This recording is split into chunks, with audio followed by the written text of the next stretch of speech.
जय हिंद दोस्तों। क्रिकेट का हाइलाइट्स तो आपने बहुत बार देखा होगा, लेकिन पहली बार हम आपको करेंट अफेयर्स का हाइलाइट्स दिखाने वाले हैं, जिसमें वर्ष के अंत में मासिक प्रतियोगिता दर्पण को लेकर के हर महीने आप मासिक प्रतियोगिता दर्पण पढ़ते हैं, तो वर्ष के अंत में रिवीजन के तौर पर एक दूसरे से कनेक्शन बनाते हुए प्रतियोगिता दर्पण के सभी राष्ट्रीय घटनाक्रम को एक साथ जनवरी 2022 से शुरू करके पूरे वर्ष का हम आपको बताएंगे और बीपीएससी परीक्षा को ध्यान में रखकर फास्ट रिवीजन कराएंगे। दोस्तों, यदि वीडियो अच्छा लगे तो वीडियो को लाइक कर दे और दोस्तों में शेयर कर दे। चलिए दोस्तों, चलते हैं। सबसे पहला, सीबीआई निदेशक व प्रवर्तन निदेशालय सीबीआई निदेशक व प्रवर्तन निदेशालय के निदेशकों के कार्यकाल अब 5 वर्ष तक बढ़ाए जा सकेंगे, ऐसा अध्यादेश जारी हुआ है। अभी तक आपने सुना है कि इनका जो कार्यकाल है वह 2 वर्ष हुआ करता था। कितना वर्ष? 2 वर्ष। अब क्या होगा?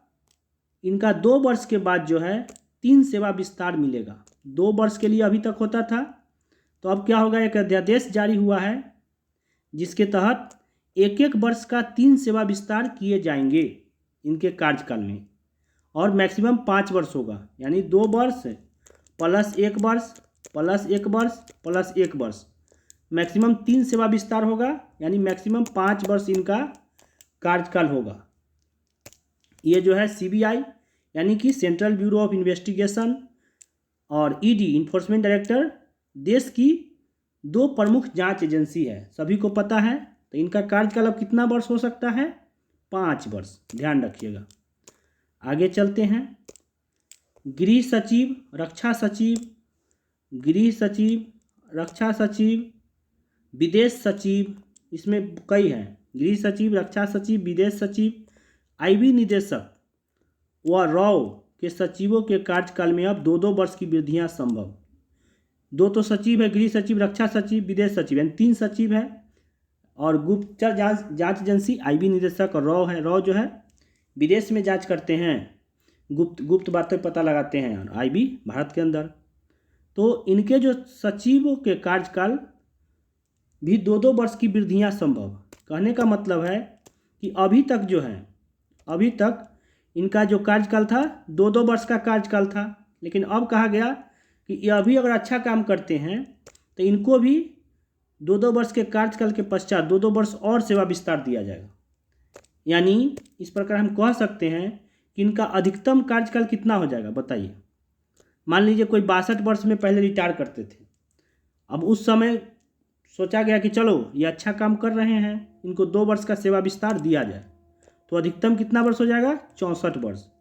यानी आप समझ गए कि गृह सचिव, रक्षा सचिव, विदेश सचिव, 3 सचिव हो गए।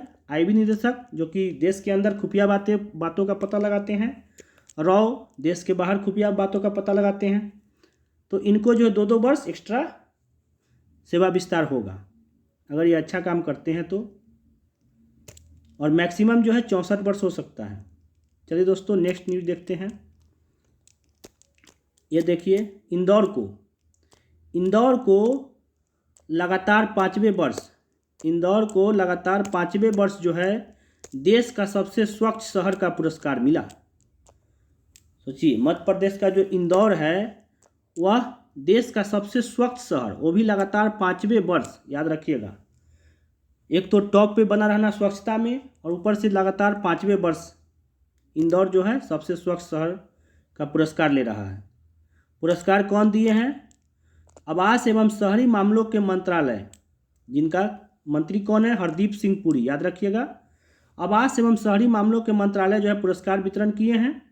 स्वच्छ सर्वेक्षण पुरस्कार वितरण किए हैं, जिसके मंत्री है हरदीप सिंह पुरी, और उनके उपस्थिति में राष्ट्रपति रामनाथ कोविंद ने 20 नवंबर 2021 को स्वच्छ अमृत महोत्सव नाम से आयोजित एक कार्यक्रम हुआ था, उसी में पुरस्कार मिला है। ठीक है, चलिए आगे देखते हैं।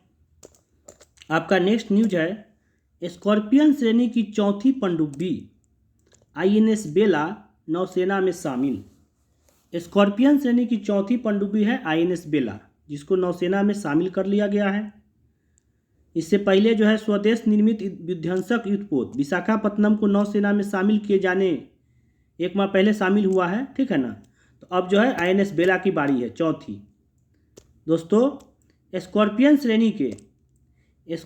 श्रेणी के 6 पनडुब्बी का भारत में ही निर्माण के लिए फ्रांसीसी नौसैनिक कंपनी DCNS क्या नाम है, DCNS कहा गया फ्रांस से कि आप जो है भारत में ही मेक इन इंडिया, भारत में ही 6 पनडुब्बी का निर्माण कीजिए। कितना पनडुब्बी? 6 पनडुब्बी।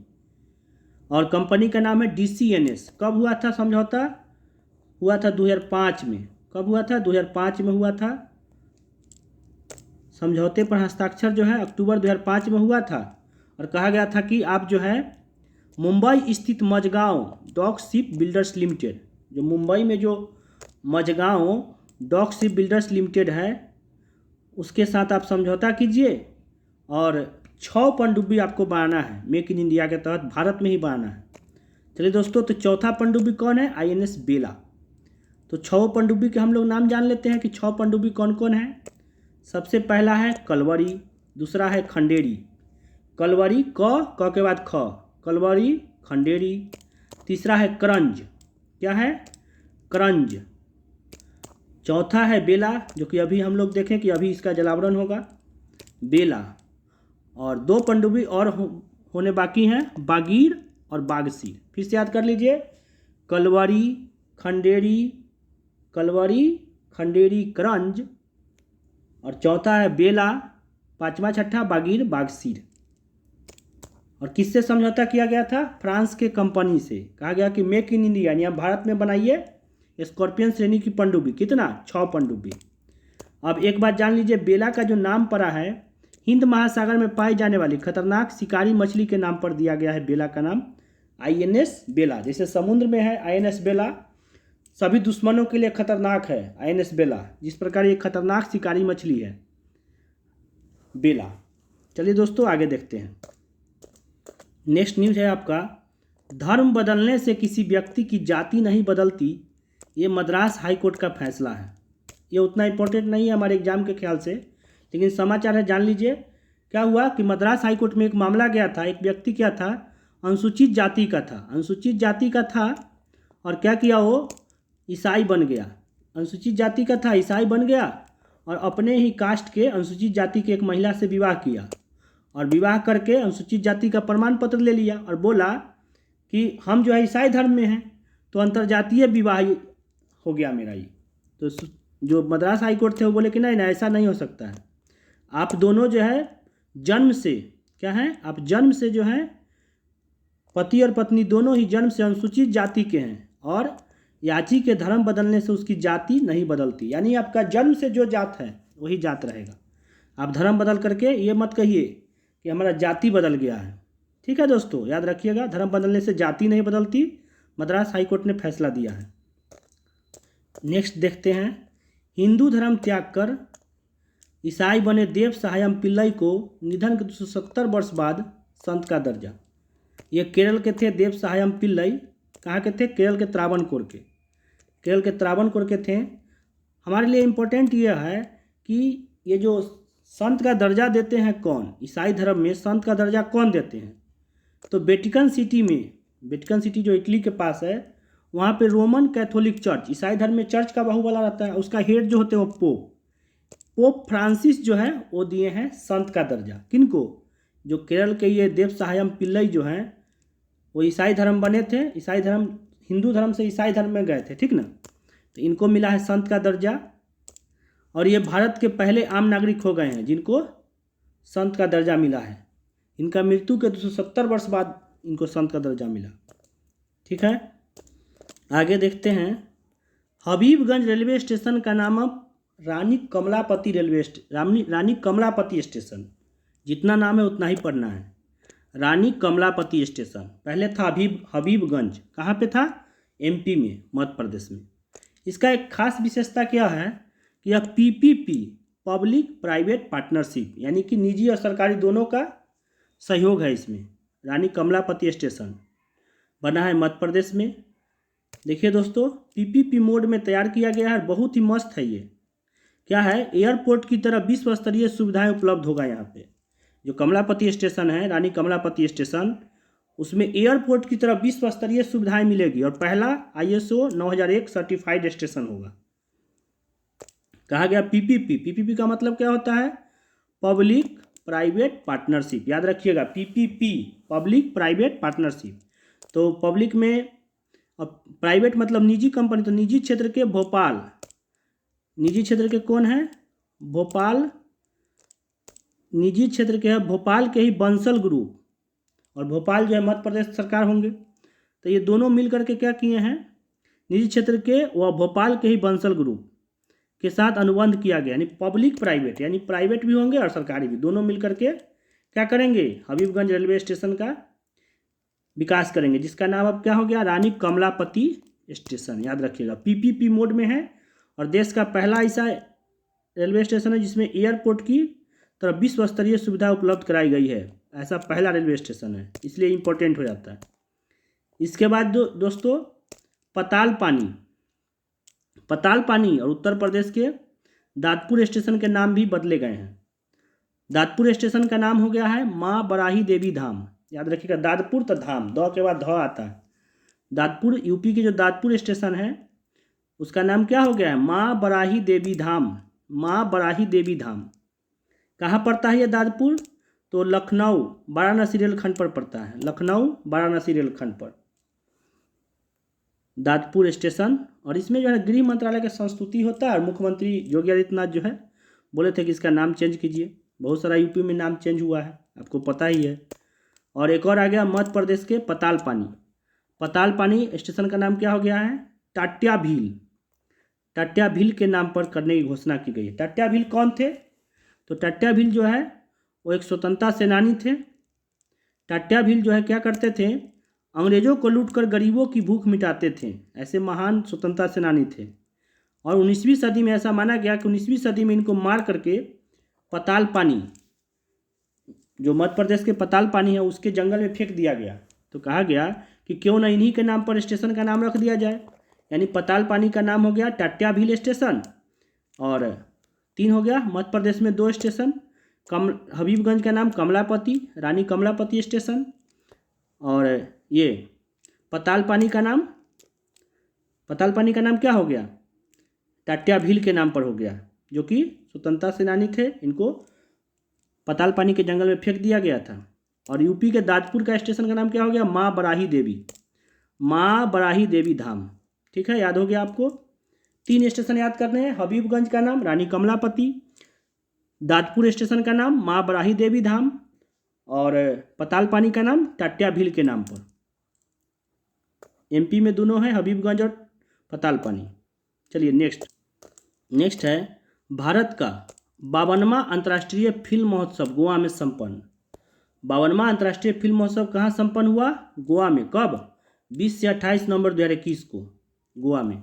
दोस्तों यह 18वां ऐसा वर्ष था जो लगातार गोवा में, सोचिए गोवा में लगातार 18वां वर्ष था जब भारत के अंतर्राष्ट्रीय फिल्म महोत्सव का आयोजन गोवा में हुआ। याद रखिएगा, 18 वर्ष से लगातार अंतर्राष्ट्रीय फिल्म महोत्सव कहाँ हो रहा है, गोवा में।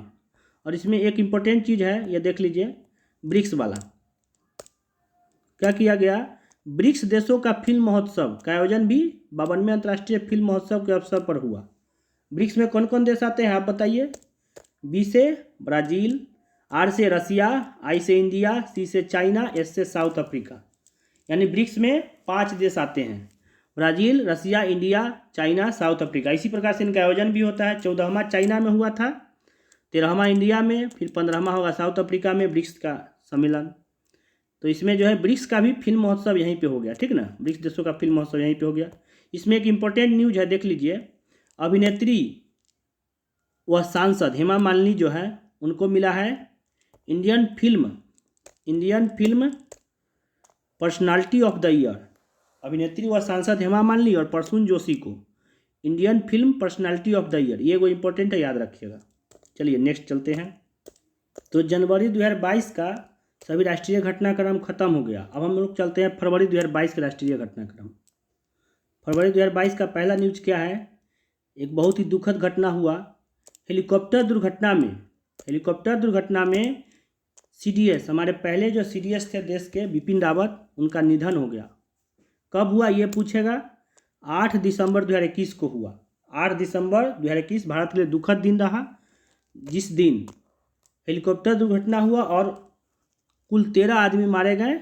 एक बिपिन रावत, एक उनकी पत्नी, तो 13 कितना 14 हो गया ना। एक हेलीकॉप्टर दुर्घटना में निधन हो गया, उनकी पत्नी मधुलिका रावत व 12 अन्य सैन्यकर्मी।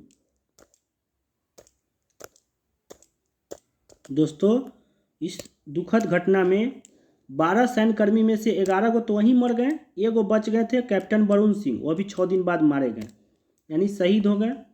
चलिए दोस्तों, देखते हैं एक हेलीकॉप्टर ये कौन सा था। हेलीकॉप्टर था, याद रखिएगा, MI-17B5 हेलीकॉप्टर।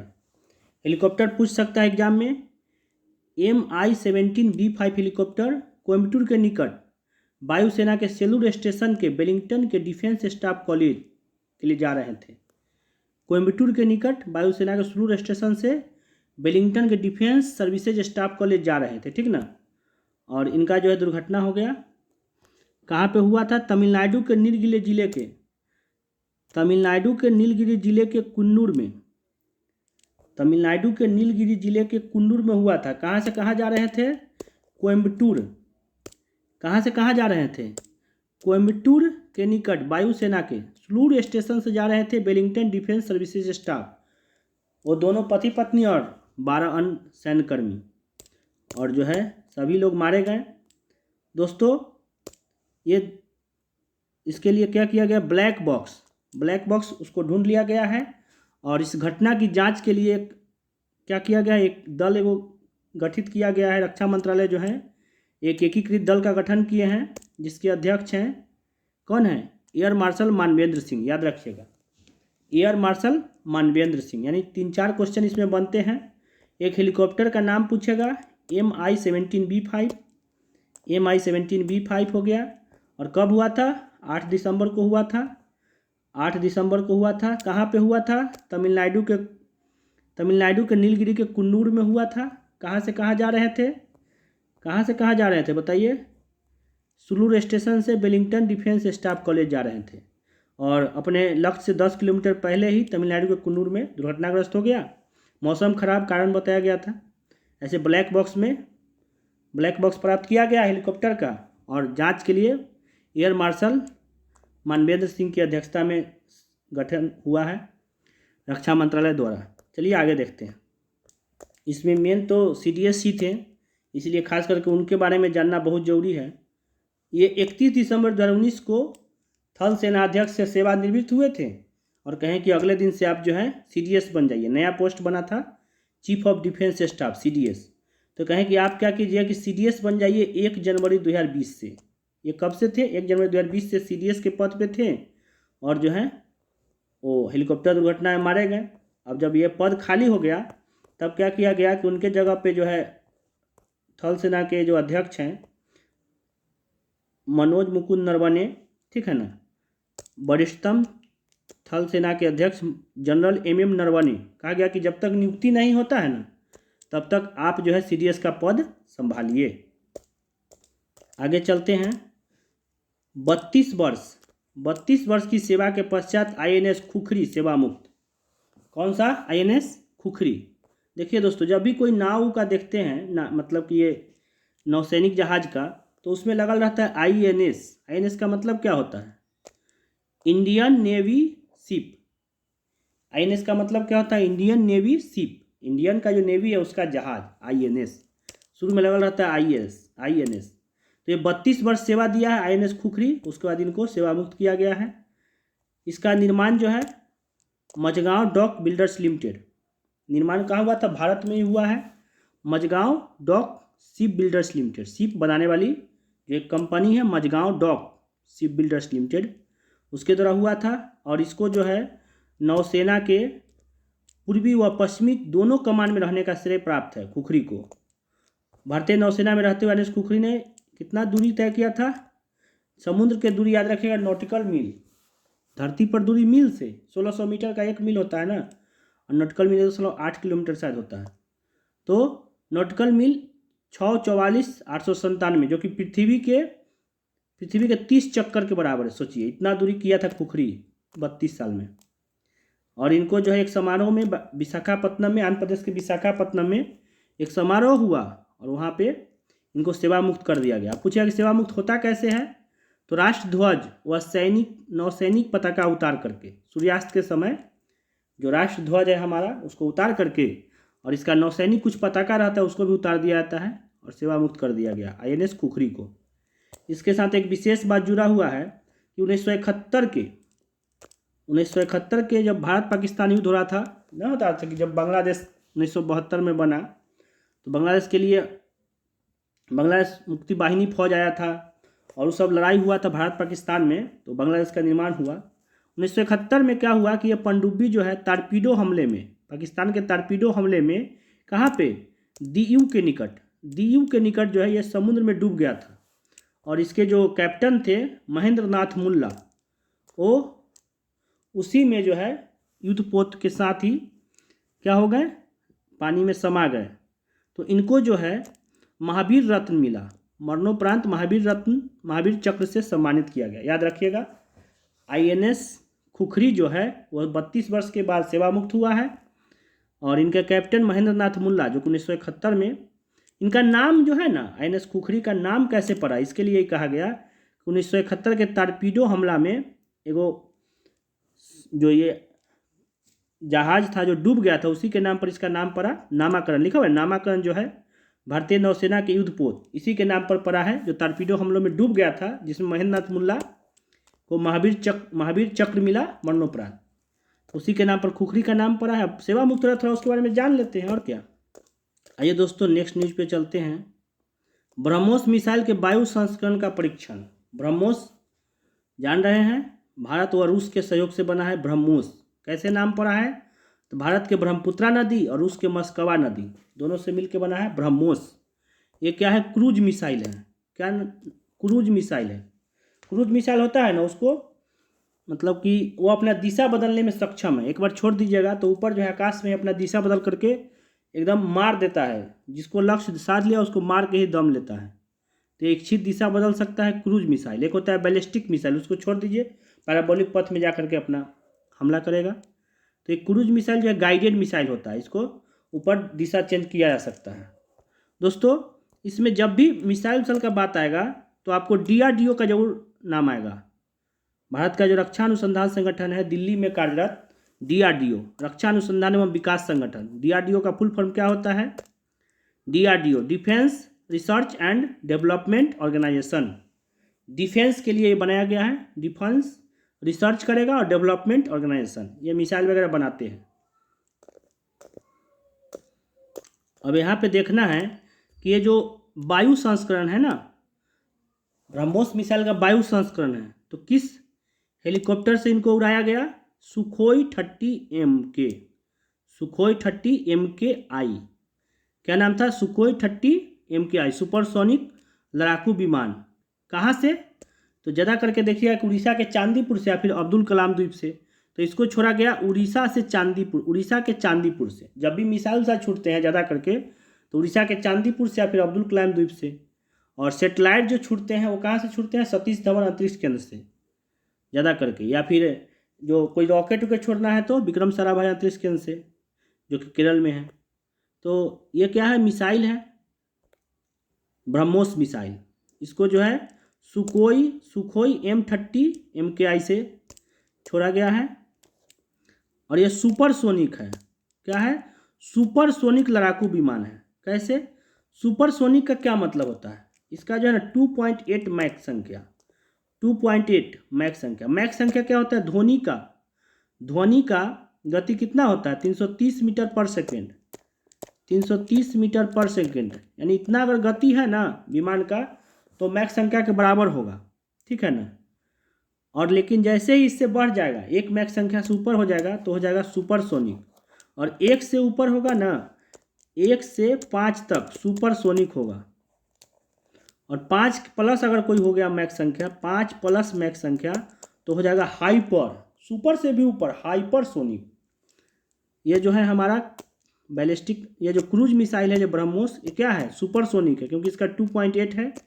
यानी कि बहुत स्पीड जाता है। ये जो है पृथ्वी के नज़दीक से जाता है। मान लीजिए बैलिस्टिक मिसाइल वो बहुत ऊंचा जाता है, वो रडार के पकड़ में आ जाता है। लेकिन क्रूज मिसाइल का विशेषता क्या होता है, ये पृथ्वी के नज़दीक से जाता है और बहुत जल्दी, सुपरसोनिक है, समझ रहे हैं, इतना स्पीड में जाता है ना कि बहुत कम समय मिलता है रडार को पकड़ने के लिए, जल्दी पकड़ नहीं पाता है और ये अपना इच्छित दिशा ही बदल सकता है, याद रखिएगा। तो ब्रह्मोस के वायु संस्करण का परीक्षण हुआ है, याद रखिएगा।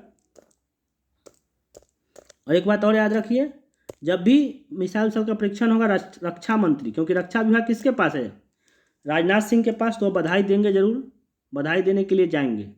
रक्षा की बात होगी तो रक्षा मंत्री जरूर जाएंगे। DRDO का जब भी कोई मिसाइल लॉन्च होगा तो रक्षा मंत्री बधाई देंगे, ठीक है ना। और देश के अंदर रक्षा करना है तो गृह मंत्री हैं देश के अंदर में, और जब भी कोई सेना वाला रक्षा की बात आएगी तो रक्षा मंत्री बधाई देने जाएंगे। चलिए देखते हैं आगे। आगे है सतह से सतह पर मार करने वाली अत्याधुनिक प्रलय मिसाइल, नाम है प्रलय मिसाइल। 2 लगातार परीक्षण कहाँ से होगा, उड़ीसा के APJ अब्दुल कलाम द्वीप से। कहते ना ज़्यादा करके वो चांदीपुर से हुआ था ब्रह्मोस का, ये वाला APJ अब्दुल कलाम द्वीप से उड़ीसा के हैं। और मिसाइल कौन बनाते हैं, DRDO। तो DRDO द्वारा बनाया गया है ये भी प्रलय मिसाइल भी DRDO द्वारा। मारक क्षमता 150 से 500 किलोमीटर है और इसको जो है मोबाइल लॉन्चर से लॉन्च किया जा सकता है। किससे, मोबाइल लॉन्चर से। अच्छा दोस्तों, एक बात और जान लीजिए, रक्षा अनुसंधान एवं विकास संगठन के अध्यक्ष कौन है, रक्षा अनुसंधान एवं विकास संगठन के अध्यक्ष कौन है बताइए, सतीश रेड्डी। सतीश जी हमेशा रेडी रहते हैं रक्षा करने के लिए, देश के लिए, देश के रक्षा के लिए सतीश जी हमेशा रेडी रहते हैं, सतीश रेड्डी। तो प्रलय मिसाइल का लगातार 2 बार परीक्षण हुआ, अत्याधुनिक प्रलय मिसाइल लगातार 2 परीक्षण। चलिए दोस्तों आगे देखते हैं। नेक्स्ट न्यूज है आपका 351 और रक्षा उत्पाद के आयात पर प्रतिबंध। भारत कहा कि हम आत्मनिर्भर बनना चाहते हैं, रक्षा में हम आत्मनिर्भर बनना चाहते हैं, क्योंकि जब युद्ध होता है ना तो जिससे आप ले रहे हैं अगर बैन लगा दिया तो आपको कोई सामान वामान मिलेगा नहीं, ठीक है ना। यानी आप खुद बना रहे हैं तभी आप सक्षम हैं युद्ध लड़ने के लिए, अच्छा आप शक्तिशाली बनिएगा। तो भारत कहा कि हम आत्मनिर्भर बनना चाहते हैं, हर चीज़ अपने बनाना चाहते हैं। इसी सिलसिला में 351 रक्षा उत्पाद और रक्षा उत्पाद, इससे पहले भी कई बार ऐसा हो चुका है, रक्षा उत्पाद, बहुत सारे रक्षा उत्पाद के आयात पर प्रतिबंध लगा दिया कि हम खरीदबे नहीं करेंगे, देश के लोग खुद बनाओ। तो 351 रक्षा उत्पाद पर प्रतिबंध लग गया है। ये जो है एक बड़ा कदम माना जा रहा है, रक्षा उत्पाद के क्षेत्र में आयात पर रोक लग गया है। इससे पहले भी दोस्तों देख लीजिए कई बार ऐसा हुआ है, कोई पहली बार नहीं है। इसकी सूची रक्षा मंत्रालय 29 दिसंबर को जारी की गई, 16 महीने में ऐसी तीसरी सूची है। कैमी सूची है, तीसरी सूची, यानी कई बार ऐसा हुआ है, ताकि लोग देश में ही बने रक्षा सामान, ठीक है। इसके बारे में कुछ देख लेते हैं। 18 दिसंबर को नई दिल्ली में फिक्की में वार्षिक सम्मेलन में संबोधित करते रक्षा मंत्री राजनाथ सिंह जो है कह रहे थे कि भारत के जो मित्र हैं, अमेरिका, रूस और फ्रांस, सभी आज भारत के मित्र हैं, ठीक है ना। तो कह रहे हैं कि भारतीय जो है ना, भारतीय सशस्त्र बलों के लिए आवश्यक हार्डवेयर का उत्पादन देश में ही करना होगा, यानी कि देश में ही भारतीय हार्डवेयर का निर्माण जो है, उत्पादन जो है भारत में ही करना होगा। और मित्र देश को हम कह दिए हैं कि भारत में ही हथियार व गोला बारूद का उत्पादन भारत जो है करना चाहता है। और एक मिशन बनाया गया है दोस्तों, देख लीजिए मिशन क्या है, इसके तहत क्या मिशन बनाया गया है, कम मेक इन इंडिया। एक संदेश दिए हैं ये जो रक्षा मंत्री हैं, कम make in India, come make for India, और क्या है, कम मेक फॉर द वर्ल्ड, यानी कि इंडिया के लिए बनाओ। कम मेक इन इंडिया, इंडिया में बनाओ, इंडिया के लिए बनाओ। क्या है, कम मेक इन इंडिया, इंडिया में बनाओ। मेक इन इंडिया कार्यक्रम ऐसे भी चल रहा है, इंडिया के लिए बनाओ, मेक फॉर इंडिया, और कम मेक फॉर द वर्ल्ड, और पूरे विश्व के लिए बनाओ, ठीक है ना। और आयात पर प्रतिबंध लगा है। नेक्स्ट न्यूज़ देखते हैं, बहुत सारा इसमें रक्षा वाला जो है, इसमें न्यूज़ बहुत ज़्यादा है। इसरो द्वारा विदेशी उपग्रह के प्रक्षेपण, चलिए देख लेते हैं। इसरो जो है विदेशी उपग्रह के प्रक्षेपण कर रहे हैं। 1999 से लेकर के अब तक 34 देश के कुल 342 उपग्रह, कैसे याद होगा, 34 पर 2 बैठा दीजिए, 342 उपग्रह ध्रुवीय उपग्रह प्रक्षेपण यान PSLV द्वारा अंतरिक्ष में स्थापित किया गया। दोस्तों ध्रुवीय उपग्रह, पोलर सेटेलाइट, क्या नाम है इसका, ध्रुवीय उपग्रह का, पोलर सेटेलाइट लॉन्च व्हीकल, यानी ध्रुवीय कक्षा में यह स्थापित किया जाता है। और एक होता है जियो स्टेशनरी लॉन्च व्हीकल, जो कि 36,000 मीटर की ऊंचाई पर जियो स्टेशनरी का जो होता है ना, गति जो है पृथ्वी की गति के बराबर हो जाता है, इसीलिए वह पृथ्वी से देखने पर स्थिर नजर आता है, क्योंकि पृथ्वी के साथ साथ चल रहा है। और एक होता है ये ध्रुवीय कक्षा में लॉन्च किया जाता है, तो इसको बोला जाता है polar satellite launch vehicle. Vehicle क्यों कहा गया? क्योंकि अंतरिक्ष में जो है व्हीकल कौन है? रॉकेट। जैसे सड़क पे चलता है तो बस, टेम्पू, ट्रक है, वैसे अंतरिक्ष का गाड़ी कौन है? ये रॉकेट है। पोलर सेटेलाइट, जियोस्टेशनरी सेटेलाइट, ये सब जो है जियो लॉन्च व्हीकल, सॉरी सेटेलाइट नहीं, व्हीकल। व्हीकल मतलब रॉकेट। रॉकेट जो है कोई भी सेटेलाइट को लेकर जाते हैं, जैसे आदमी को लेकर जाते हैं बस, ट्रक, वैसे ही अगर सेटेलाइट को अंतरिक्ष में ले जाना है तो अंतरिक्ष का यान कौन है? रॉकेट। और इसका नाम रखा गया है पोलर सेटेलाइट लॉन्च व्हीकल, यानी ध्रुवीय कक्षा के लिए पोलर सेटेलाइट लॉन्च व्हीकल, और जियो स्टेशनरी कक्षा के लिए GSLV। क्या नाम है? GSLV, जियो स्टेशनरी लॉन्च व्हीकल। ये रॉकेट है, अगर आपको 36,000 मीटर या उससे अधिक पर भेजना है तो। चलिए, आपको जानकर खुशी होगा और आश्चर्य भी होगा कि इसमें से जो है 226 उपग्रह, 342 में से 226 उपग्रह अकेले सबसे अधिक अमेरिका ने ही छोड़वाए हैं भारत द्वारा, क्योंकि भारत द्वारा उपग्रह छोड़वाना जो है बहुत सस्ता पड़ता है, इसलिए अमेरिका कहा कि 226 उपग्रह जो है 1999 से लेकर के अब तक 226 उपग्रह भारत ने किसका छोड़ा? अमेरिका का सर्वाधिक। और दूसरा नंबर पर ब्रिटेन, कनाडा, ये सब है। तो याद रखिएगा 226 उपग्रह अमेरिका का छोड़े हैं, यानी सर्वाधिक। अगर पूछेगा कि 342 उपग्रह में सर्वाधिक उपग्रह किसका छोड़ा है, तो अमेरिका का। नेक्स्ट चलते हैं, देखते हैं। अब ये है कि अनुबंध कौन करता है इसरो के साथ? ये सब जो व्यापार वाला, मतलब पैसा वैसा वाला कमाने वाला, अनुबंध कौन करता है कि हम आपका चलिए हम आपका उपग्रह छोड़ देंगे? तो एक इसरो की कंपनी है, वाणिज्यिक company, new space India limited, NSIL, याद रखिएगा, न्यू स्पेस इंडिया लिमिटेड, यही अनुबंध करते हैं कि आपको उपग्रह छोड़वाना है, चलिए समझौता करते हैं और आपका हम उपग्रह छोड़ देंगे, ले आइए। NSIL, new space India limited, ये इसरो का ही वाणिज्यिक कंपनी है। ये भी बहुत इंपॉर्टेंट है। छोटे उपग्रह को कम लागत पर प्रक्षेपण हेतु SSLV का विकास। दोस्तों, नीचे जो तमिलनाडु है, थूथुकुडी में, तमिलनाडु के नीचे जो एक तो इसरो के जो है ये आंध्र प्रदेश के श्रीहरिकोटा से उपग्रह छोड़े जाते हैं। श्रीहरिकोटा से जो भी भारी उपग्रह होगा वो श्रीहरिकोटा से छोड़ा जाएगा, सतीश धवन अंतरिक्ष केंद्र से। श्रीहरिकोटा में क्या है? सतीश धवन अंतरिक्ष केंद्र है ना, तो सतीश धवन अंतरिक्ष केंद्र से जो भी बड़ा बड़ा उपग्रह होगा वो छोड़ा जाएगा। और कहा गया कि छोटे छोटे उपग्रह को कहाँ से छोड़ना है, तो एक तमिलनाडु के पास में एक थूथुकुडी जो है, वहाँ पे कहा गया कि स्मॉल सेटेलाइट, जो छोटे छोटे सेटेलाइट हैं उसको छोड़ा जाएगा। और इसके लिए जो है स्मॉल सेटेलाइट लॉन्च व्हीकल बनाया गया। क्या बनाया गया? तो यानी 3 टाइप का भी हो गया ना, एक हो गया polar satellite PSLV, polar satellite launch vehicle, और GSLV, polar satellite launch vehicle, जियो स्टेशनरी लॉन्च व्हीकल। ये दोनों जो है कहाँ से छोड़ा जाएगा? ये जो आंध्र प्रदेश के श्रीहरिकोटा में सतीश धवन अंतरिक्ष केंद्र, वहाँ से। और ये एक नया बना है, कहा गया कि छोटा छोटा उपग्रह, मान लीजिए 5,000 किलो से कम का उपग्रह है, तो उसके लिए हम कहा है PSLV GSLV यूज करेंगे। एक नया बना देते हैं 500 किलोग्राम से कम वजन और 500 किलोमीटर की निचली कक्षा में स्थापित करने के लिए। कौन सा उपग्रह? स्मॉल सेटेलाइट लोअर, यानी लॉन्च होगा यहाँ पे small satellite launch vehicle, SSLV, small satellite launch vehicle. अपना नीचे जो है तमिलनाडु से अपना छोड़ते रहेंगे छोटा छोटा उपग्रह, जो कि 5,000 से कम है, 5,000 किलो से कम है, जो भी ये 10 किलो, 50 किलो, 100 किलो, सबको छोड़ देगा ये स्मॉल सेटेलाइट लॉन्च व्हीकल। और बड़ा होगा 5,000 से, तो उसको छोड़ेंगे हम लोग सतीश धवन अंतरिक्ष केंद्र श्रीहरिकोटा से। खुशी की यह बात है कि यह जो उड़ान है लगभग अंतिम चरण में है, इसकी पहली विकासात्मक उड़ान 2022 में की पहली तिमाही में ही संभावित है। चलिए दोस्तों, देखते हैं, अगर ये SSLV बन गया तो आराम से छोटे छोटे उपग्रह जो है छोड़े जाएंगे। और ये जो खास करके जो है ये वाणिज्यिक,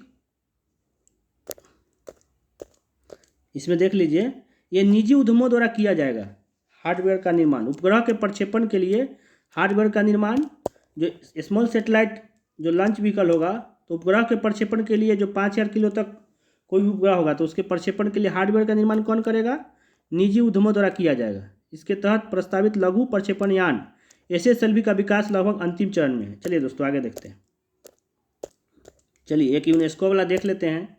कोलकाता की दुर्गा पूजा यूनेस्को की अमूर्त विरासत की सूची में शामिल। अमूर्त और मूर्त क्या होता है ये बताइए। अमूर्त, अमूर्त मतलब होता है जो अस्थाई है, और मूर्त मतलब मूर्ति की तरह अस्थाई पड़ा रहे। कुछ ऐसा चीज़ जैसे ताजमहल हो गया, तो बहुत सारा चीज़ जो है अस्थाई रूप से पड़ा रहे तो वो होता है मूर्त विरासत। है होता है अमूर्त मतलब अस्थाई। जैसे कोलकाता के में दुर्गा पूजा होता है, बहुत भव्य पंडाल बनता है, तो अमूर्त विरासत है। उसको जो है यूनेस्को जो कहा कि हम इसको अमूर्त विरासत में इसको शामिल करते हैं, बहुत भव्य पंडाल उंडाल बनता है, इसको रखा जाए, अच्छा रहेगा।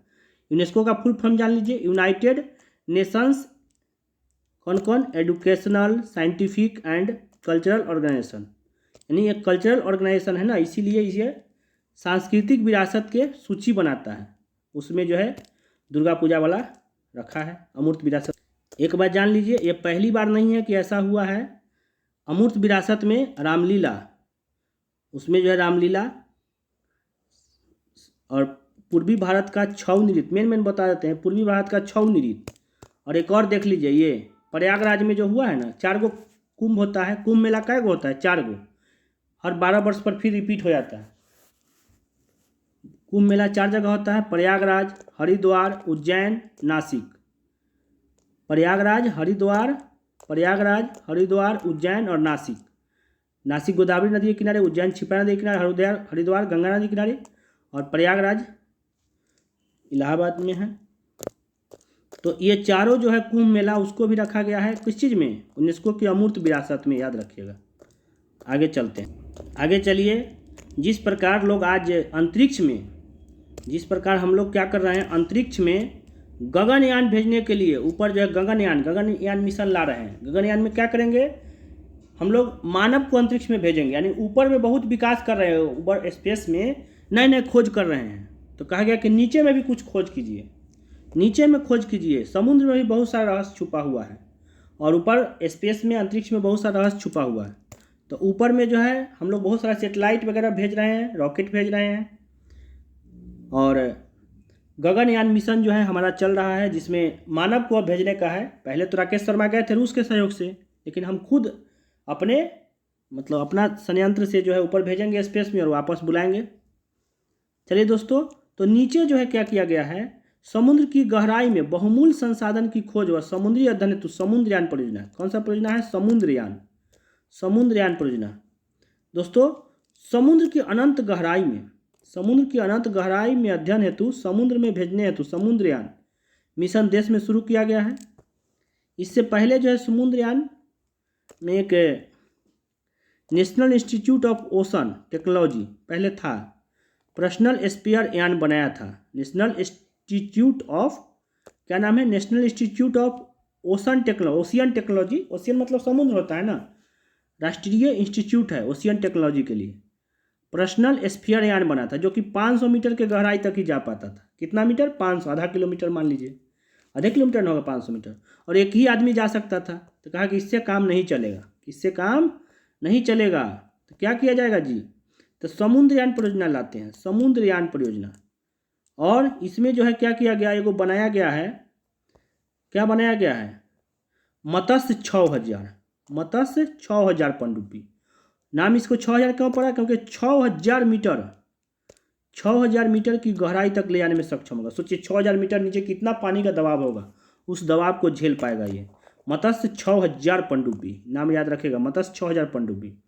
और ये ब्लू इकोनॉमी क्या होता है? ब्लू इकोनॉमी क्या होता है? ब्लू मतलब नीला, नीला मतलब समुद्र हो गया, यानी नीचे संसाधन बहुत सारा बहुमूल्य संसाधन पड़े हुए हैं, उसकी खोज करना है। और ऐसा करने के बाद जो है क्या होगा जी? तो कुछ देश ही है जिसके पास ऐसा सुविधा है, उसमें भारत भी शामिल हो जाएगा। कौन कौन देश है? अमेरिका, रूस, जापान। अमेरिका है, वहाँ जापान जनरली रहबे करता है।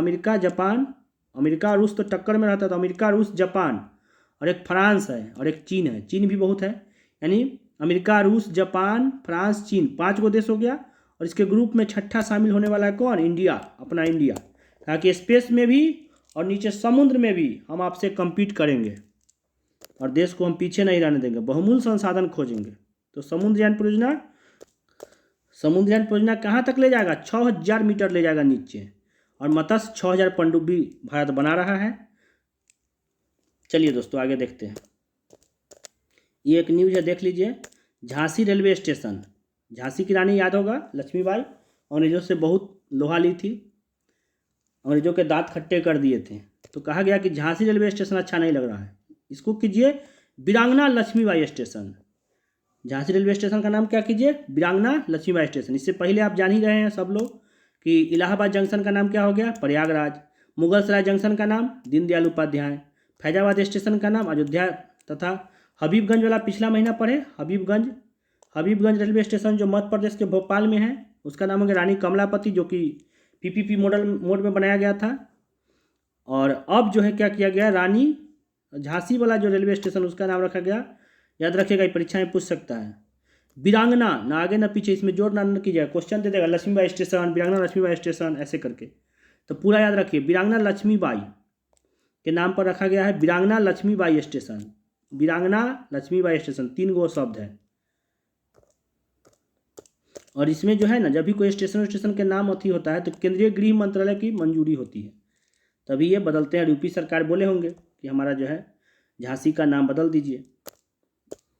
चलिए दोस्तों आगे देखते हैं। अग्नि प्राइम का परीक्षण, बहुत सारा हम लोग प्राइम वर्जन यूज करते हैं मोबाइल में भी, तो अब अग्नि जो मिसाइल है हमारा, उसका हम लोग प्राइम बना रहे हैं। नई नई प्रौद्योगिकी को अपना करके भारत जो है प्रक्षेपास्त्र को उन्नत करने की दिशा में, अग्नि क्या है? प्रक्षेपास्त्र है। और जो अब्दुल कलाम जी हैं वो एक पटना मिसाइल बताते थे। सोचिए, बिहार का जो पटना है उससे जो है ना मिसाइल बन रहा है उसके नाम से। हमारे माननीय वैज्ञानिक अब्दुल कलाम जो हैं बोलते थे पटना, PATNA, पटना मिसाइल। पटना क्या है जो?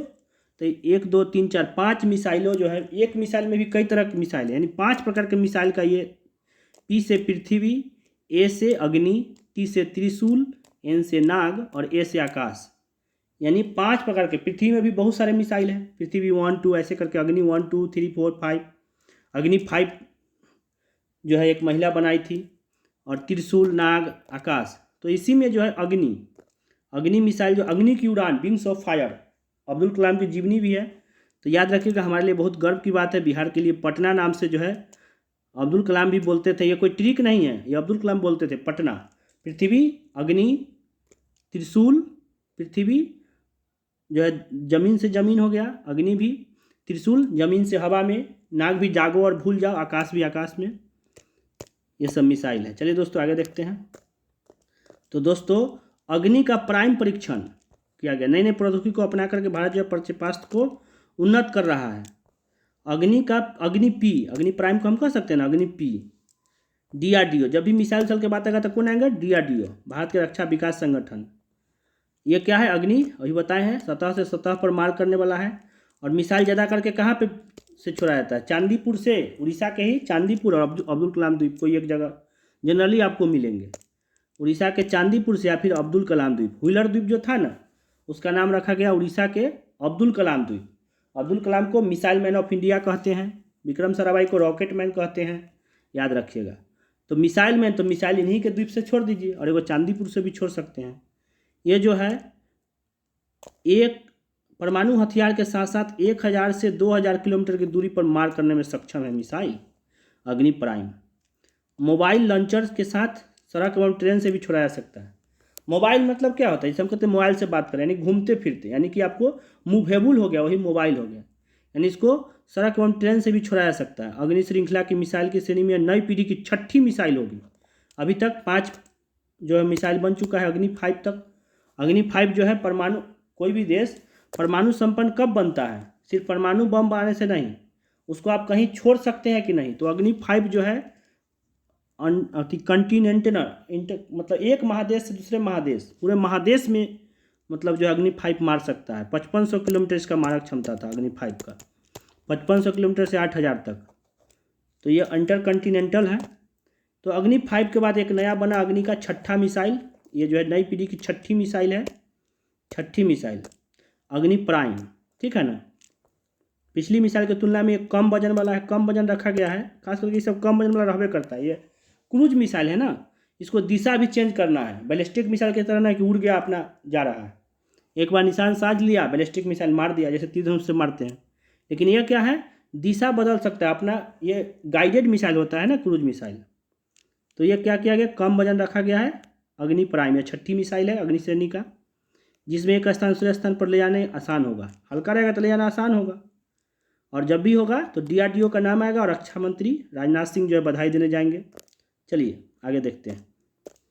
एक न्यूज़ देख लीजिए, छोटा सा है न्यूज़, छोटा सा न्यूज़ नहीं है, लेकिन कोरोना महामारी के कारण बहुत बड़ा न्यूज़ हो गया था। लेकिन अभी जो है कहें कि 15 से 18 वर्ष की आयु के लिए भी हम टीकाकरण शुरू कर दिए, मोदी जी बोले हैं संबोधन के राष्ट्र के नाम।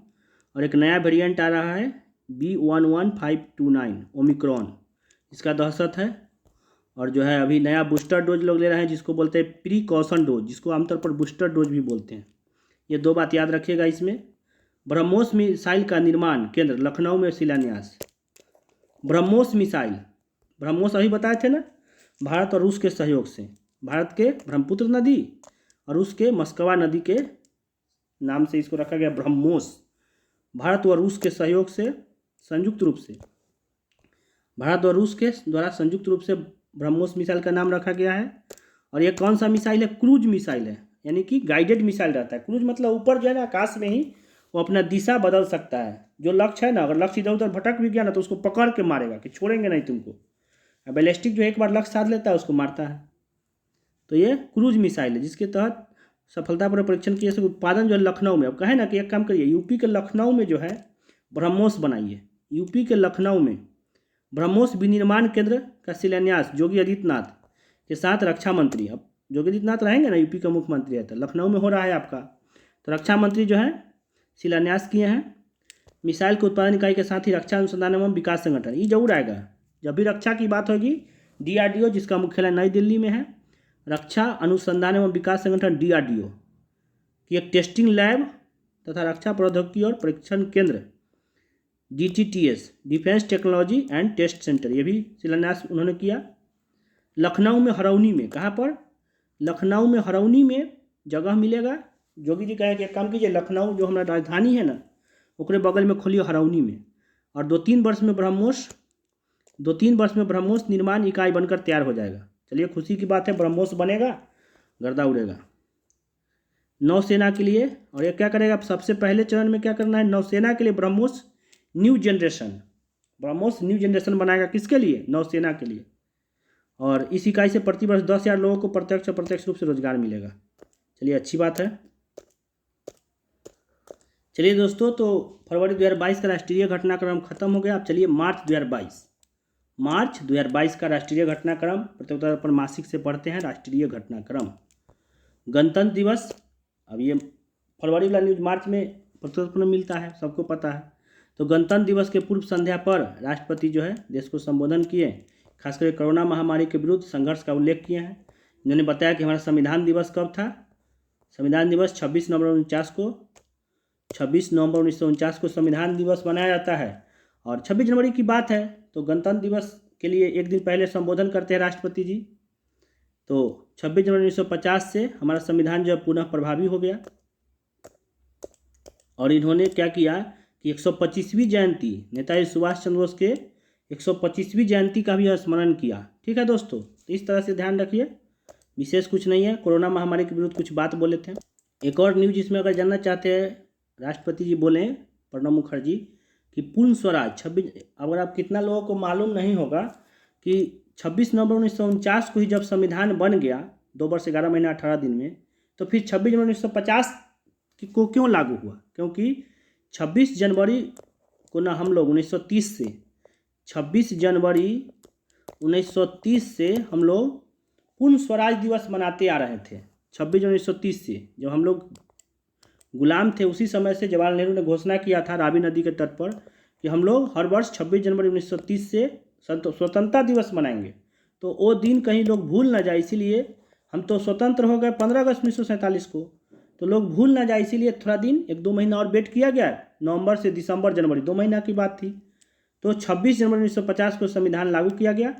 तब तक 26 नवंबर कुछ जो है संविधान लागू हुआ, आंशिक मात्रा में कुछ नियम, ताकि देश चल सके 2 महीने। और 26 जनवरी 1950 से पूरी तरह से संविधान लागू हो गया। याद रखिएगा, पूरा प्रभावी हो गया संविधान, ये बताए हैं। जब 26 जनवरी का अवसर है तो एक बार चर्चा कर दिए हैं अपना राष्ट्रपति। इसमें 2 छोटे छोटे न्यूज़ है, देख लीजिए।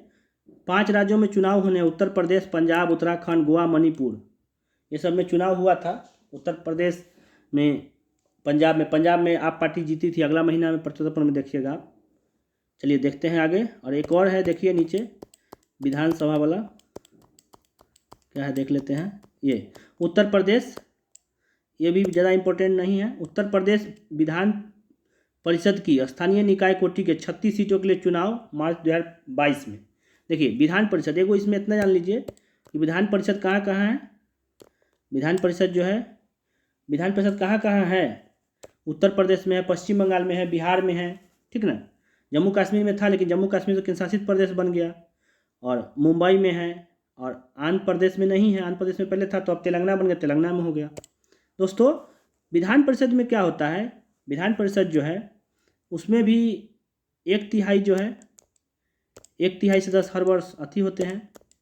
तो इसीलिए 36 सीटों के लिए चुनाव होगा विधान परिषद में। और चलिए दोस्तों, तो यही देख लीजिए, विधान परिषद का 1/3 जो है हर वर्ष।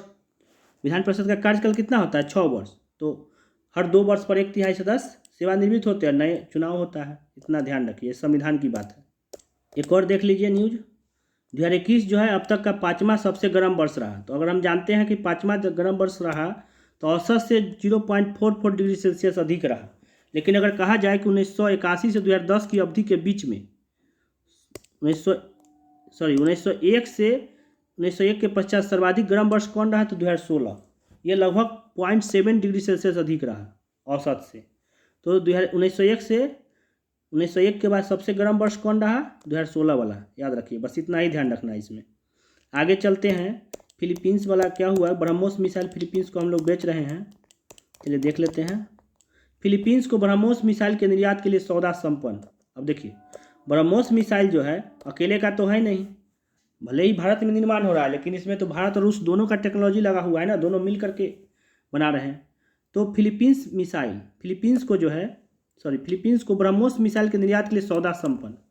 रक्षा निर्यात, हम चाहते हैं कि रक्षा में निर्यात हो, ताकि हम भी जो हमसे कम संपन्न से उसको दे सके हम लोग मिसाइल वगैरह, बहुत सारे चीज़। तो रक्षा निर्यात में बढ़ावा के लिए फिलीपींस को, देश में ही निर्मित है ब्रह्मोस मिसाइल, हमारे देश में निर्मित हो रहा है रूस के सहयोग से। तो एक ऑर्डर लिए हैं फिलीपींस जो है, ऑर्डर लिए हैं, उनको हम लोग निर्यात करेंगे, ठीक है। चलिए देखते हैं क्या है। फिलीपींस के रक्षा विभाग ने अपनी नौसेना के लिए ब्रह्मोस मिसाइल, बोले कि हमको नौसेना के लिए ब्रह्मोस मिसाइल चाहिए। BrahMos aerospace private limited, BrahMos aerospace private limited के साथ $37.4 करोड़ में अनुबंध पर हस्ताक्षर किया है। और सीईओ अतुल डिराने, कौन थे सीईओ अतुल डिराने, वो अन्य प्रमुख अधिकारी थे। ब्रह्मोस, अब ये बताइए कि ब्रह्मोस एरोस्पेस प्राथमिक लिमिटेड भारत के रक्षा अनुसंधान एवं विकास संगठन व रूस के NPOM का संयुक्त उपक्रम है। अब बताइए, अकेले का तो है नहीं ब्रह्मोस। तो अगर भारत का अकेले का था तो भारत के अथी से समझौता करता ना। जैसे अगर स्पेस का होता तो new space India limited new space NSIL से करता, लेकिन ये तो भारत और रूस दोनों का है।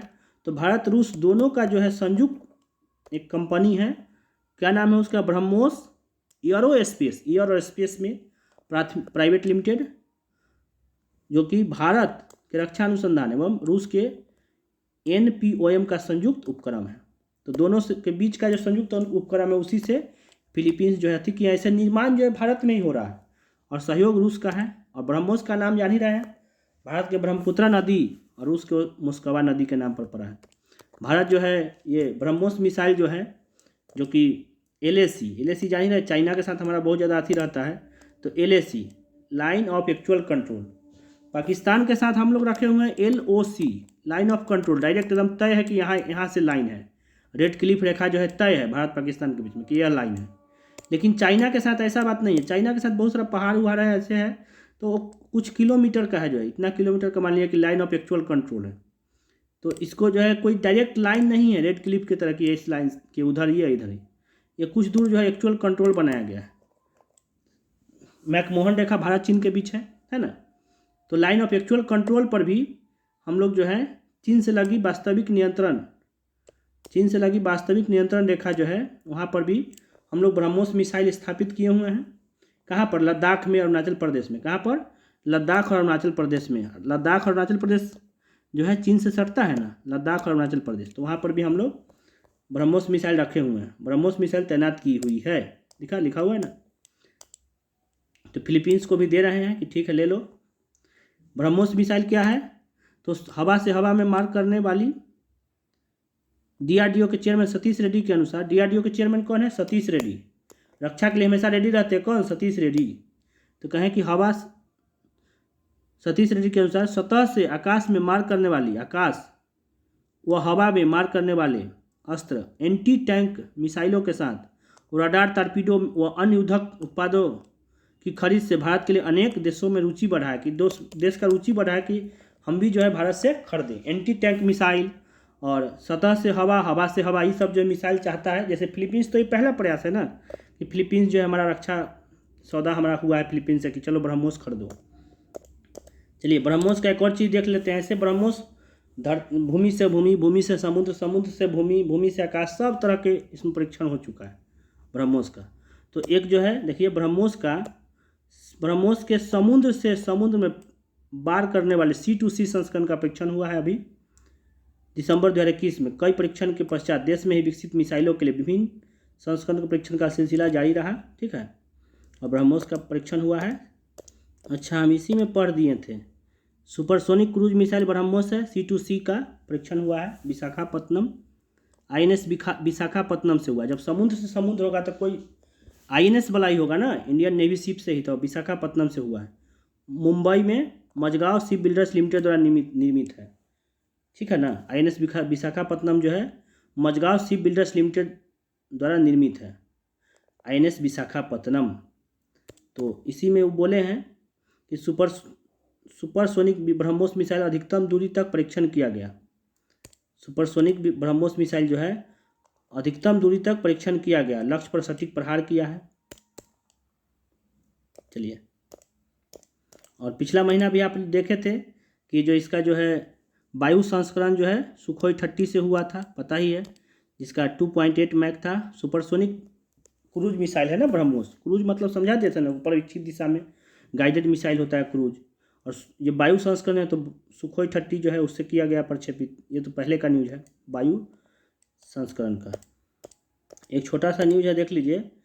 TRP बंद हो गया था, एक विवाद हुआ था, इसलिए TRP जो है समाचार का TRP बंद हो गया। TRP का फुल फॉर्म आपके लिए इंपॉर्टेंट है, याद रखिए। TRP फिर लागू हो गया है, लेकिन TRP का फुल फॉर्म क्या होता है? बार बार देखते हुए न्यूज़ में TRP लोग करते रहते हैं।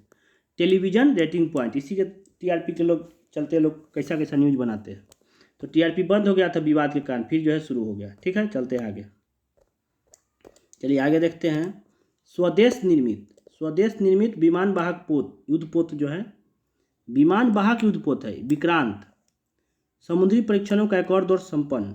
भारत के पहले स्वदेशी विमान वाहक पोत, भारत के पहला स्वदेशी विमान वाहक युद्धपोत कौन है? विक्रांत, याद रखिएगा। तीसरे दौरे के समुद्री परीक्षण 9 से 17 जनवरी 2022 में संपन्न हुए। 4500 टन विस्थापन क्षमता के युद्धपोत के ताज़ा समुद्र परीक्षण समुद्र में जटिल युद्धाभ्यास के लिए थे। बड़ी पोत प्रणालियों का संचालन और परीक्षण इस दौरे में किया गया। ठीक है दोस्तों, कोचिन शिपयार्ड लिमिटेड द्वारा इस विमान वाहक युद्धपोत के बेसिन परीक्षण 2020 में पूरे हुए थे। चलिए आगे देखते हैं। आगे हैं सीमा पर तनाव कम करने के लिए, चीनी सीमा पर तनाव कम करने के लिए 14वां कमांडर स्तर की वार्ता संपन्न हुआ। अभी देख रहे हैं कि चीन तरफ से क्या क्या हो रहा है। जब ये उस समय हो रहा है जब चीन जो है पैगांग झील के पास नया निर्माण करके भूटान की सीमा पर नए सिरे से ढांचागत सुविधाएं जुटाने व अरुणाचल प्रदेश के सीमा पर गांव बसाने की सूचना आ रही थी कि चीन ऐसा कर रहा है। पैगांग झील के पास जो है अरुणाचल प्रदेश के पास कुछ हरकत कर रहा है। उस समय ये जो वार्ता हो रही है बहुत इंपॉर्टेंट है। जान रहे हैं जब चीन का बात होगा तो LAC आएगा, लाइन ऑफ एक्चुअल कंट्रोल, संवेदनशील इलाका था। 13वां दौरा में जो बात हुआ उस पर चीन अमल ही नहीं किया, पूरी तरह से पालन ही नहीं किया। बताइए तो और भारत जो है उठाया कि LAC पर hot spring, LAC line of actual control पर हॉट स्प्रिंग कहाँ है? लद्दाख में है। हॉट स्प्रिंग कहाँ है? लद्दाख में है। और हॉट स्प्रिंग उसके बाद है डेप्सांग गोगरा अधिक गंभीर बताई गई है। तो इस पे जो है हॉट स्प्रिंग कहाँ है बता दिए, लद्दाख के हॉट स्प्रिंग इलाके में चीनी सैनिकों को शीघ्र हटाने पर जोर भारतीय पक्ष ने दिया। डेप्सांग व डेमचोक इलाके में गतिरोध के समाधान के लिए संघर्ष की स्थिति को शीघ्र कम करने पर भी जोर भारत ने दिया है कि जल्दी से डेप्सांग व डेमचोक इलाके में गतिरोध के समाधान के लिए संघर्ष की स्थिति को शीघ्र कम किया जाए, इस पर जोर दिया भारत ने। ठीक है ना। चाइना जानवे करते समझता नहीं है। आइए दोस्तों, जनवरी, फरवरी और मार्च का हो गया है राष्ट्रीय घटनाक्रम। अब चलते हैं अप्रैल का राष्ट्रीय घटनाक्रम। PSLV C-52 की उड़ान, PSLV C-52 की उड़ान द्वारा 3 उपग्रह का प्रक्षेपण। PSLV समझ रहे हैं ना, पोलर सेटेलाइट लॉन्च व्हीकल, एक रॉकेट है, उससे क्या किया गया? 3 उपग्रह का प्रक्षेपण किया गया। पिछला जो वर्ष था 2021 में टीके में रह गया, मात्र 1 सफल प्रक्षेपण हुआ। और इसमें जो है इसरो जो है क्या किए हैं? PSLV C-52 जो छोड़े और उसमें 3 उपग्रह को छोड़े हैं ध्रुवीय कक्षा में। PSLV C-52 इसमें जो सबसे इम्पोर्टेंट याद रखिएगा, पृथ्वी अवलोकन उपग्रह दूसरा कौन है?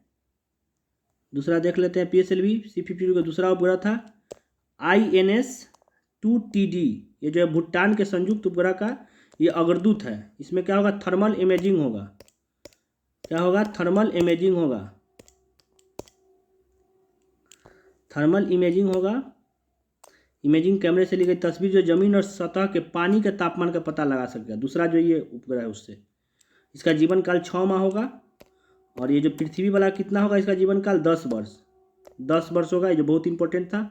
ये मौसम उच्च गुणवत्ता वाले चित्र लेने के लिए, ये जो सबसे इम्पोर्टेंट बताए थे ना, क्या नाम है? पृथ्वी अवलोकन उपग्रह जो है वो जो है चित्र लेगा। चलिए, तो 3 उपग्रह छोड़ा गया है। कहाँ से छोड़ा गया है? जब भी उपग्रह छोड़ेगा ज़्यादा करके सतीश धवन अंतरिक्ष केंद्र से। बड़ा उपग्रह सतीश धवन अंतरिक्ष केंद्र जो कि श्रीहरिकोटा आंध्र प्रदेश में है। उपग्रह छोड़ेंगे रॉकेट से तो सतीश धवन अंतरिक्ष केंद्र। मिसाइल छोड़ेंगे तो ज़्यादा करके अब्दुल कलाम द्वीप या फिर चांदीपुर से। और जो है छोटा उपग्रह छोड़ना है तो नीचे जो है नया 2020 में बना है, तमिलनाडु में बन रहा है अभी तो, तमिलनाडु में थूथुकोडी, वहाँ पे जो है स्मॉल सेटेलाइट लॉन्च व्हीकल वाला 5000 किलो तक के छोड़ा जाएगा। तो चलिए, ये 3 उपग्रह छोड़े हैं इसरो। कहाँ से? सतीश धवन अंतरिक्ष केंद्र से, याद रखिएगा।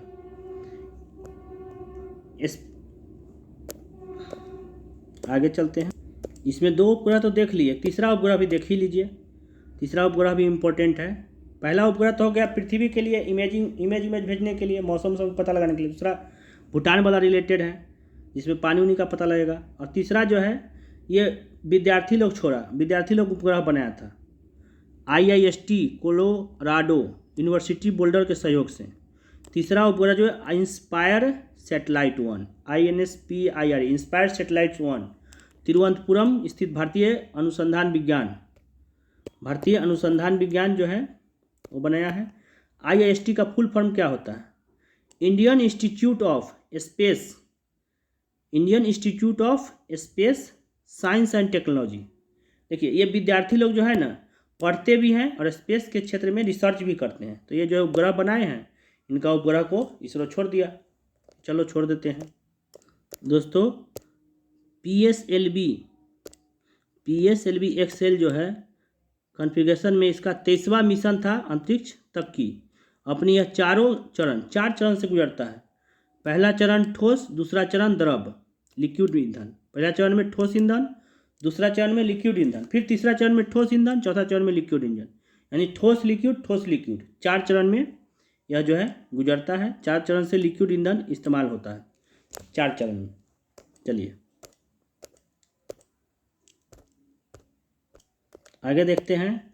IPL 2022 के लिए खिलाड़ियों की नीलामी संपन्न हुआ। कैमा IPL है? 15वां इंडियन प्रीमियर लीग। IPL का full form Indian Premier League 15वां हो रहा है। नीलामी हुआ जिसमें सर्वाधिक जो है इनको मिला, सर्वाधिक यही जो है ईशान किशन इनको मिला ईशान किशन मुंबई इंडियंस के। सर्वाधिक 15.25 करोड़ जो बोली लगा ईशान किशन को। ईशान किशन सर्वाधिक याद रखिएगा, ईशान किशन को मिला। आईपीएल में भी कितना टीम है? 10 टीम है, जिसमें 2 नया है। और इस बार तो आईपीएल जीत गया गुजरात टाइटंस ना। 2 नया गुजरात टाइटंस और लखनऊ वाला ना। 2 नया है गुजरात टाइटंस और एक Lucknow warriors, Lucknow super joints. Lucknow super joints और गुजरात टाइटंस 2 नई टीम। पहले 8 था, 2 नया बन गया, यानी कि 10 हो गया। आईपीएल में कितना टीम हो गया? 10 टीम। लखनऊ सुपर जॉइंट्स और गुजरात टाइटंस। और जब अगला पीटी पड़ेगा उसमें जानिएगा कि विजय हो गया गुजरात टाइटंस। चलिए देखते हैं कौन कौन 10 टीम है, हम बताते हैं। सबसे पहला Kolkata Knight Riders. Kolkata Knight Riders. दूसर का है, बताइए दूसर का कौन है, देख लेते हैं यहीं पे। Chennai Super Kings. Kolkata Knight Riders, Chennai Super Kings, Lucknow Super Giants. Lucknow Super Giants तीसरा हो गया। चौथा हो गया दिल्ली कैपिटल्स। पांचवा मुंबई इंडियंस। छठा रॉयल चैलेंजर्स बेंगलुरु। सातवां गुजरात टाइटंस। गुजरात टाइटंस और लखनऊ वाला नया आया है, गुजरात टाइटंस मैच भी जीत गया। आठवां क्या है? सनराइजर्स। नौवां राजस्थान रॉयल। 10वां किंग्स पंजाब। पहले किंग्स 11 पंजाब था, अब किंग्स पंजाब हो गया। कुछ नाम चेंज हुआ है, जैसे पहले था सनराइजर्स हैदराबाद, अब सनराइजर्स हो गया। तो याद रखिएगा 2 नया टीम बना, गुजरात वाला और लखनऊ वाला, याद रखिएगा। गुजरात वाला जीत भी लिया गुजरात टाइटंस। चलिए आगे देखते हैं। राष्ट्रपति श्री रामनाथ कोविंद द्वारा नौसैनिक बेड़े की समीक्षा। देखिए हमारे देश के राष्ट्रपति जी होते हैं, वो सर्वोच्च कमांडर्स होते हैं ना। भारत के सशस्त्र बलों के सर्वोच्च कमांडर, तीनों सेना के सेनापति कौन होते हैं? राष्ट्रपति। तो रामनाथ कोविंद उस समय थे, अभी तो द्रौपदी मुर्मू है राष्ट्रपति। तो ये गए थे रिव्यू करने के लिए, फ्लाइट रिव्यू करने गए थे। भारतीय नौसेना का फ्लाइट रिव्यू था, ठीक है ना। ऐसा जो है होते आया है पहले से भी। ऐसी समीक्षा जो अपने कार्यकाल में एक बार की जाती रही है नौसैनिक बेड़े की। अब तीनों सैनिक के मेन सेनापति हैं, तो एक बार देख लीजिए। चलिए, तो यही जो है विशाखापत्तनम पर ही हुआ था। कहाँ पे हुआ था? विशाखापत्तनम के तट पर हुआ था इंटरनेशनल फ्लाइट रिव्यू, याद रखिएगा। चलिए आगे देखते हैं। आगे है देश की सुरक्षा के खतरा वाला 54 चीनी ऐप्स को प्रतिबंध लगा दिया गया है गृह मंत्रालय की संस्तुति पर। गृह मंत्रालय संस्तुति बनाया कि 54 को चीनी ऐप्स को ख़त्म किया जाए, ऐसा संस्तुति प्रस्तुत किया है। ठीक है, इसमें देखिए याद होगा 1-2 beauty camera, dual space light, ऐसा बहुत सारा है, 54 को है, याद रखिए। चलिए एक इम्पोर्टेंट न्यूज है, स्टैचू ऑफ यूनिटी तो सरदार वल्लभ भाई पटेल का बना गुजरात में। अब दूसरा जो है सबसे बड़ी मूर्ति, विश्व के सबसे बड़ा मूर्ति जो है वह गुजरात में है, स्टैचू ऑफ यूनिटी। दूसरा सेकेंड सबसे बड़ा है स्टैचू ऑफ इक्वालिटी, जो कि संत रामानुजम के लिए बैठी हुई दृश्य में देखिए यहाँ पे लिखा हुआ है। 11वीं सदी के वैदिक दार्शनिक एवं समाज सुधारक संत रामानुजम की बैठी हुई मुद्रा में विशाल प्रतिमा तेलंगाना के हैदराबाद में स्थापित किया गया। सबसे बड़ा गुजरात में स्टैचू ऑफ यूनिटी, विश्व का सबसे बड़ा मूर्ति statue of unity Sardar Vallabh भाई पटेल का। और स्टैचू ऑफ इक्वालिटी यानी समानता पे जोर दिए थे संत रामानुजम, तो उनके एक मूर्ति बना है स्टैचू ऑफ इक्वालिटी, सबको बराबर रखो, समानता का ये मतलब जोर दिए थे समानता पे। इसमें जो है दोस्तों पंच धातु का उपयोग किया है, जिसमें कॉपर, तांबा, सिल्वर, चांदी, सोना, जिंक, टाइटेनियम 5 धातु का उपयोग किया गया था। और ये कितना फीट ऊंचा है? 216 फीट ऊंचा। कितना फीट ऊंचा? 216। और विश्व की दूसरी सबसे ऊंची प्रतिमा है, स्टैचू ऑफ इक्वालिटी नाम दिया गया। और ये प्रधानमंत्री जो है नरेंद्र मोदी जी लोकार्पण किए हैं मूर्ति का। स्टैचू ऑफ इक्वालिटी जो है, जिसका प्रोजेक्ट 45 करोड़ का है, 45 एकड़ में फैला है और 1000 करोड़ का प्रोजेक्ट है। लेकिन इस परियोजना में जो है दान के पैसे से पूरी की गई है। ये हैदराबाद के माई होम ग्रुप्स के जे रामेश्वर राव द्वारा दान में दी गई थी। दान के पैसों से पूरी की गई है परियोजना। 1000 करोड़ का है, 45 एकड़ में फैला है। ठीक है, संत रामानुजम याद रखिएगा, तेलंगाना के हैदराबाद में संत रामानुजम का बैठी हुई मुद्रा में प्रतिमा है, जो विश्व की दूसरी सबसे ऊंची मूर्ति है। कितना मीटर? 216 फुट, मीटर नहीं, मीटर तो बहुत ज़्यादा हो, 216 फुट, याद रखिएगा 216 फुट है। यही है statue of equality, statue of equality, संत रामानुजम का बैठी हुई मुद्रा में प्रतिमा। कहाँ के थे संत रामानुजम बताइए? तेलंगाना में तो उनका मूर्ति बना है, हैदराबाद में। श्री पेरुम्बदूर तमिलनाडु में जन्मे संत रामानुजम तमिलनाडु के थे। कहाँ के थे? तमिलनाडु के, याद रखिएगा। ऊंच नीच का भेदभाव समाप्त करने तथा समानता और सामाजिक न्याय पर बल दिया था, ठीक है ना, इसलिए इनके नाम पर स्टैचू ऑफ इक्वालिटी रखा गया मूर्ति का नाम। चलिए दोस्तों, एक न्यूज है, अहमदाबाद में जुलाई 2008 में ही, सोचिए 2008 में ही, 2022 का ये तो है प्रतियोगिता दर्पण, तो 2008 में ही हुआ था श्रृंखलाबद्ध बम विस्फोट, जिसमें 38 आरोपियों को मृत्युदंड मिला है। ऐसा पहला अवसर है जिसमें 38 लोगों को मृत्युदंड मिला है। इंडियन मुजाहिदीन से जुड़े होने का इनका अथी मिला है, और 77 आरोपी में से 28 को बरी कर दिया, 77 को 28 को, 49 आरोपी में से 5 पर 2022 को दोषी करार दिया गया था। ये इंपॉर्टेंट याद रखिएगा। 38 आतंकी को फांसी तथा 11 को मृत्यु तक कारावास, जब तक मर न जाए तब तक कारावास। एगो उम्र कैद अलग होता है, एक होता है कि जब तक मर न जाए तब तक जेल में रहेगा, मृत्यु तक कारावास, और 38 को फांसी दे दो। ऐसा ये पहला बार हुआ है, इतना अधिक संख्या में एक बार फांसी जो है पहला बार हुआ है। स्वतंत्र भारत के इतिहास में यह पहला अवसर है जब किसी मामले में 38 आरोपियों को एक साथ मौत की सजा। इससे पहले जो है राजीव गांधी की हत्या हुआ था, उसमें 26 दोषियों को मौत की सजा दी गई थी, तमिलनाडु के टाडा अदालत ने दिया था, तमिलनाडु के टाडा अदालत ने। इसको कौन दिया 38 लोग को? अहमदाबाद की विशेष अदालत ने 18 फरवरी को। हुआ क्या था कि गुजरात में जो है, गुजरात में एक के बाद एक 21 बम धमाका, गुजरात के अहमदाबाद में एक के बाद एक 21 बम धमाका हुआ था। कब? 2008 में, 26 जुलाई 2008 को। बहुत दुखद घटना है, जिसमें 56 लोगों की जान गई थी और 200 से अधिक लोग घायल हो गए थे, 38 लोगों को मौत की सजा मिला है। चलिए दोस्तों, हम सभी जानते हैं कि नाटो के प्रश्न को लेकर के रूस और यूक्रेन में युद्ध चल रहा है। तो युद्ध चल रहा है तो युद्धग्रस्त यूक्रेन से भारतीय नागरिक को स्वदेश वापसी हेतु ऑपरेशन गंगा चलाया गया। ऑपरेशन गंगा, यूक्रेन में जो हमारा भारतीय नागरिक फंसे हुए हैं, खास करके स्टूडेंट जो मेडिकल की तैयारी कर रहे हैं, उनको अधिकांश क्या है, विद्यार्थी है जो मेडिकल की तैयारी कर रहे थे, मेडिकल एजुकेशन के लिए, उनको ऑपरेशन गंगा के तहत भारत लाया जा रहा है।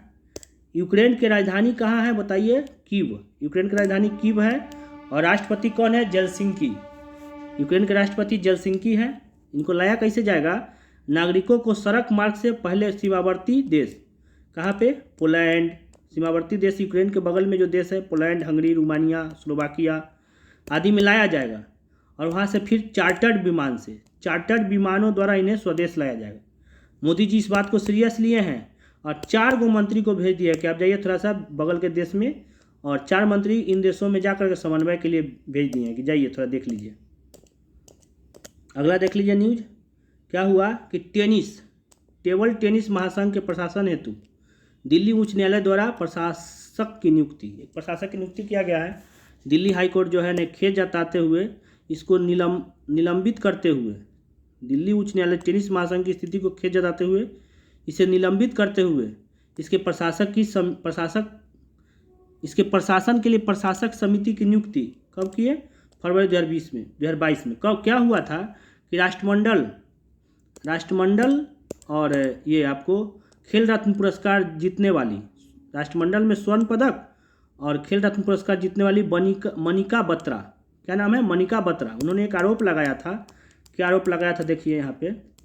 मनिका बत्रा ने टेबल टेनिस के अंतर्राष्ट्रीय कोच सौम्यादीप राय पर एक आरोप लगाया था कि अपने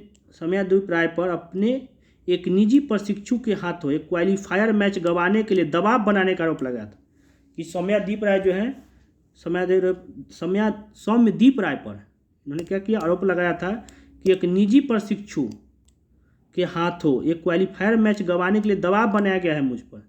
इसीलिए सर्वोच्च न्यायालय के सेवानिवृत्त न्यायाधीश न्यायमूर्ति विक्रमजीत सेन की अध्यक्षता में 3 सदस्यीय समिति का गठन हुआ था, और दिल्ली उच्च न्यायालय ने किया था ऐसा, और उसके बाद जो है इसको सस्पेंड कर दिया। चलिए दोस्तों, तो इस पर जो है अगला न्यूज है चारा घोटाला। चारा घोटाला के एक अन्य मामले में राजद सुप्रीमो लालू प्रसाद यादव को 5 वर्ष की कारावास की सज़ा फिर सुनाई गई। चारा घोटाला के एक अन्य मामले में, कितना मामला है पता नहीं, ये इनका 5 वर्ष का सज़ा मिला है। कितना वर्ष का? 5 वर्ष के सश्रम कारावास, यानी श्रम के साथ कारावास। दोस्तों कौन दिया है? सीबीआई की रांची विशेष अदालत ने, सीबीआई का जो रांची विशेष अदालत है वो दिया है 5 वर्ष का सश्रम कारावास की सज़ा। सीबीआई की रांची विशेष अदालत ने 21 फरवरी 2022 को सुनाई थी। ठीक है, मामला क्या था? डोरडा कोषागार से 139.35 करोड़ की अवैध निकासी में राष्ट्रीय जनता दल के सुप्रीमो लालू प्रसाद यादव को 5 वर्ष तक का सश्रम कारावास की सजाएं अदालत ने सुनाई है। कौन? सीबीआई अदालत ने। सीबीआई जांच किया होगा फिर उसको सुनाया। और कौन? चारा घोटाला के मामले में। याद रखिएगा, चारा घोटाला के मामले में लालू यादव को कहाँ पे? डोरडा कोषागार से 139.35 करोड़ की अवैध निकासी जो हुआ अवैध हुआ, ये पता नहीं चला। तो चारा घोटाला का इनको आरोप लगा और ये 5 वर्ष की सज़ा मिला है। और साथ साथ अर्थदंड भी दिया गया, 60 लाख का अर्थदंड। कहा कि नहीं दीजिएगा तो फिर और जो है आपका सज़ा बढ़ जाएगा। खैर चलिए आगे देखते हैं। डोरडा कोषागार का यह मामला जो है लालू यादव के विरुद्ध झारखंड में चारा घोटाला का 5वां मामला था। बताइए, 5वां अंतिम मामला था। और इससे पूर्व 4 अन्य मामले में सज़ा उन्हें सुनाई जा चुकी है, यानी 5वां मामला था लालू प्रसाद यादव पर। सीबीआई जांच में 5वां मामला जो है डोरडा मामला था। अभी जो है वो जमानत पे आए हुए थे। और एक जो है चारा घोटाला में उनके विरुद्ध एक अन्य मामला जो है भागलपुर में शेष है।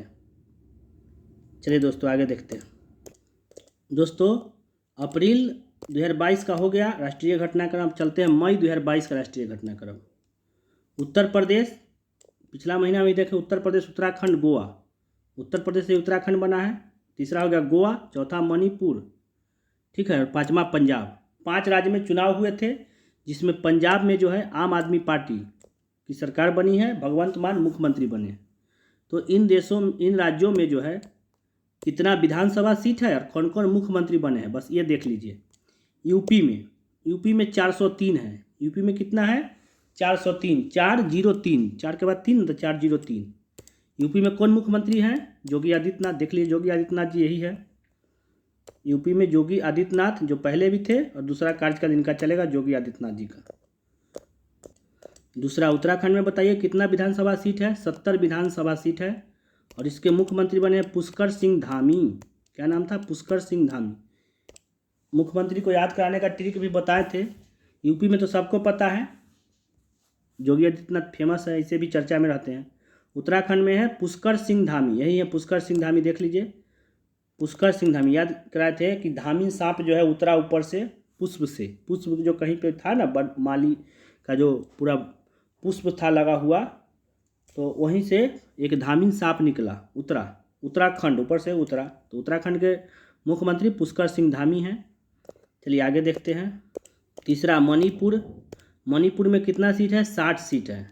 यूपी में 403, उत्तराखंड में 70, मणिपुर में 60 सीट है। और इसके जो मुख्यमंत्री बने वो हैं एन बीरेन सिंह, यही है एन बीरेन सिंह। देख लीजिए, एन बीरेन सिंह। कैसे याद करेंगे? तो मनी आपके पास अगर है तो बीड़ी उड़ी मत पीजिए, कोई अच्छा काम कीजिए ना। एन बीरेन सिंह, मणिपुर के एन बीरेन सिंह। गोवा में कितना सीट है बताइए? 40 सीट है। गोवा में कितना सीट है? 40 सीट है। और इसमें मुख्यमंत्री कौन बने हैं? प्रमोद सावंत। गोवा में कौन मुख्यमंत्री बने? प्रमोद सावंत। 40 विधानसभा सीट है। याद कैसे होगा मुख्यमंत्री, ये बताइए। देखिए, गोवा में बीच पर सब संत लोग रहते हैं। क्या? प्रमोद सावंत मतलब संत। सावन के अंत में, यानी सावन में तो लोग जाते हैं बाबा धाम ना, सावन के अंत हो जाएगा तब जाएंगे लोग गोवा घूमने, वहाँ पे संत लोग नहीं जाते हैं ना। तो गोवा में प्रमोद सावंत, याद रखिए। और सबसे इम्पोर्टेंट है भगवंत मान वाला, पंजाब के मुख्यमंत्री गर्दा उड़ा दिए भगवंत मान। अरविंद केजरीवाल जी का पार्टी, आम आदमी पार्टी से पहली बार जो है केंद्र शासित प्रदेश है दिल्ली, तो वहाँ पे अरविंद केजरीवाल हैं। और आपका जो है गर्दा उड़ा दिए सबको, एकदम बहुत ज़्यादा अच्छा परफॉर्मेंस किए थे। और भगवंत मान जो है पंजाब के मुख्यमंत्री बने हैं। ठीक है, भगवंत मान। इसमें यूपी और पंजाब ज़्यादा इंपॉर्टेंट है। यूपी में योगी आदित्यनाथ गर्दा उड़ा दिए भाजपा में, खूब बहुत अच्छा सीट लाए थे। अकेला जो है, एक तो गठबंधन की वजह, लेकिन अकेला ही सक्षम थे सरकार बनाने में। और पंजाब में देखिए 117 विधानसभा सीट है, जिसमें से आम आदमी पार्टी जो 92 सीट पर विजय प्राप्त किया।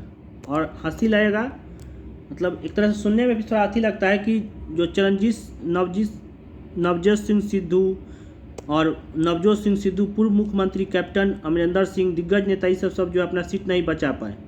और वो क्या, मुख्यमंत्री जो थे चरणजीत सिंह चन्नी, पंजाब के मुख्यमंत्री चरणजीत सिंह चन्नी, जो एक नहीं दो सीट पर चुनाव लड़ रहे थे और दोनों सीट हार गए आपकी आंधी में।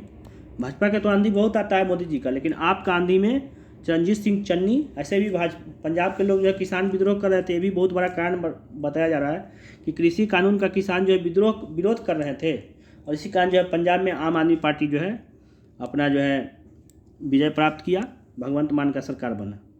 चलिए दोस्तों आगे देखते हैं। थोड़ा ये आम आदमी पार्टी का जो सरकार बना, थोड़ा सा इसमें और देख लेते हैं। केजरीवाल भी शपथ ग्रहण समारोह में थे, और ये जो है शहीद भगत सिंह के पैतृक गांव खटकर कला जिला नवा शहर में हुआ था। थोड़ा इंपॉर्टेंट हो जाता है, भगत सिंह, शहीद आजम भगत सिंह के पैतृक गांव खटकर में इनका जो है अपना शपथ लिए थे भगवंत मान। ठीक है, आगे चलते हैं। और अनुरोधा का क्या नाम है, मनोनीत मुख्यमंत्री ने किया शपथ कौन दिलाए, खटकर कला कौन है दोस्तों। ऐसे तो शपथ जो है राज्यपाल दिलाते हैं ना, तो गोवा जो पंजाब के जो मुख्यमंत्री थे उनको, भगवंत मान को वहाँ के राज्यपाल शपथ दिलाए होंगे। इसमें यहाँ पे जो लिखा हुआ है कि सभी पुरुष से बसंती पगड़ी व महिलाओं से बसंती चादर डाल कराने का अनुरोध मनोनीत मुख्यमंत्री ने किया था। शपथ ग्रहण के दिन खटकर कला को बसंती रंग से रंगने की योजना थी। मुख्यमंत्री पद की शपथ करने से पूर्व लोकसभा की सदस्यता से त्यागपत्र उन्होंने लोकसभा अध्यक्ष को पहले ये लोकसभा अध्यक्ष यानी लोकसभा में ये थे सदस्य ना, सांसद थे भगवंत मान, तो वहाँ से रिजाइन दे दिए, फिर यहाँ पे मुख्यमंत्री बन गए। ये बहुत बड़ा न्यूज़ नहीं है, ये देख लीजिए। 27 पुरुष व 17 महिला क्रिकेटर को बीसीसीआई द्वारा अनुबंधित क्या किया गया। बीसीसीआई जो है ना, पुरुषों में A+, याद रखिए A+, A और B, और महिला में ABC, A+, A, B और C, 4 तरह के। पुरुष में A+ एक्स्ट्रा हो जाता है, ABC तो है ही, प्लस में A+ दिया जाएगा, तो 4 तरह के पुरुष में, और महिलाओं में ABC। देखिए यहाँ पे है, पुरुषों में A+ एक्स्ट्रा चल जाता है। देखिए यहाँ पे दिया हुआ है, पुरुष का 4 तरह के हो गया, ABC के अलावा A+ भी।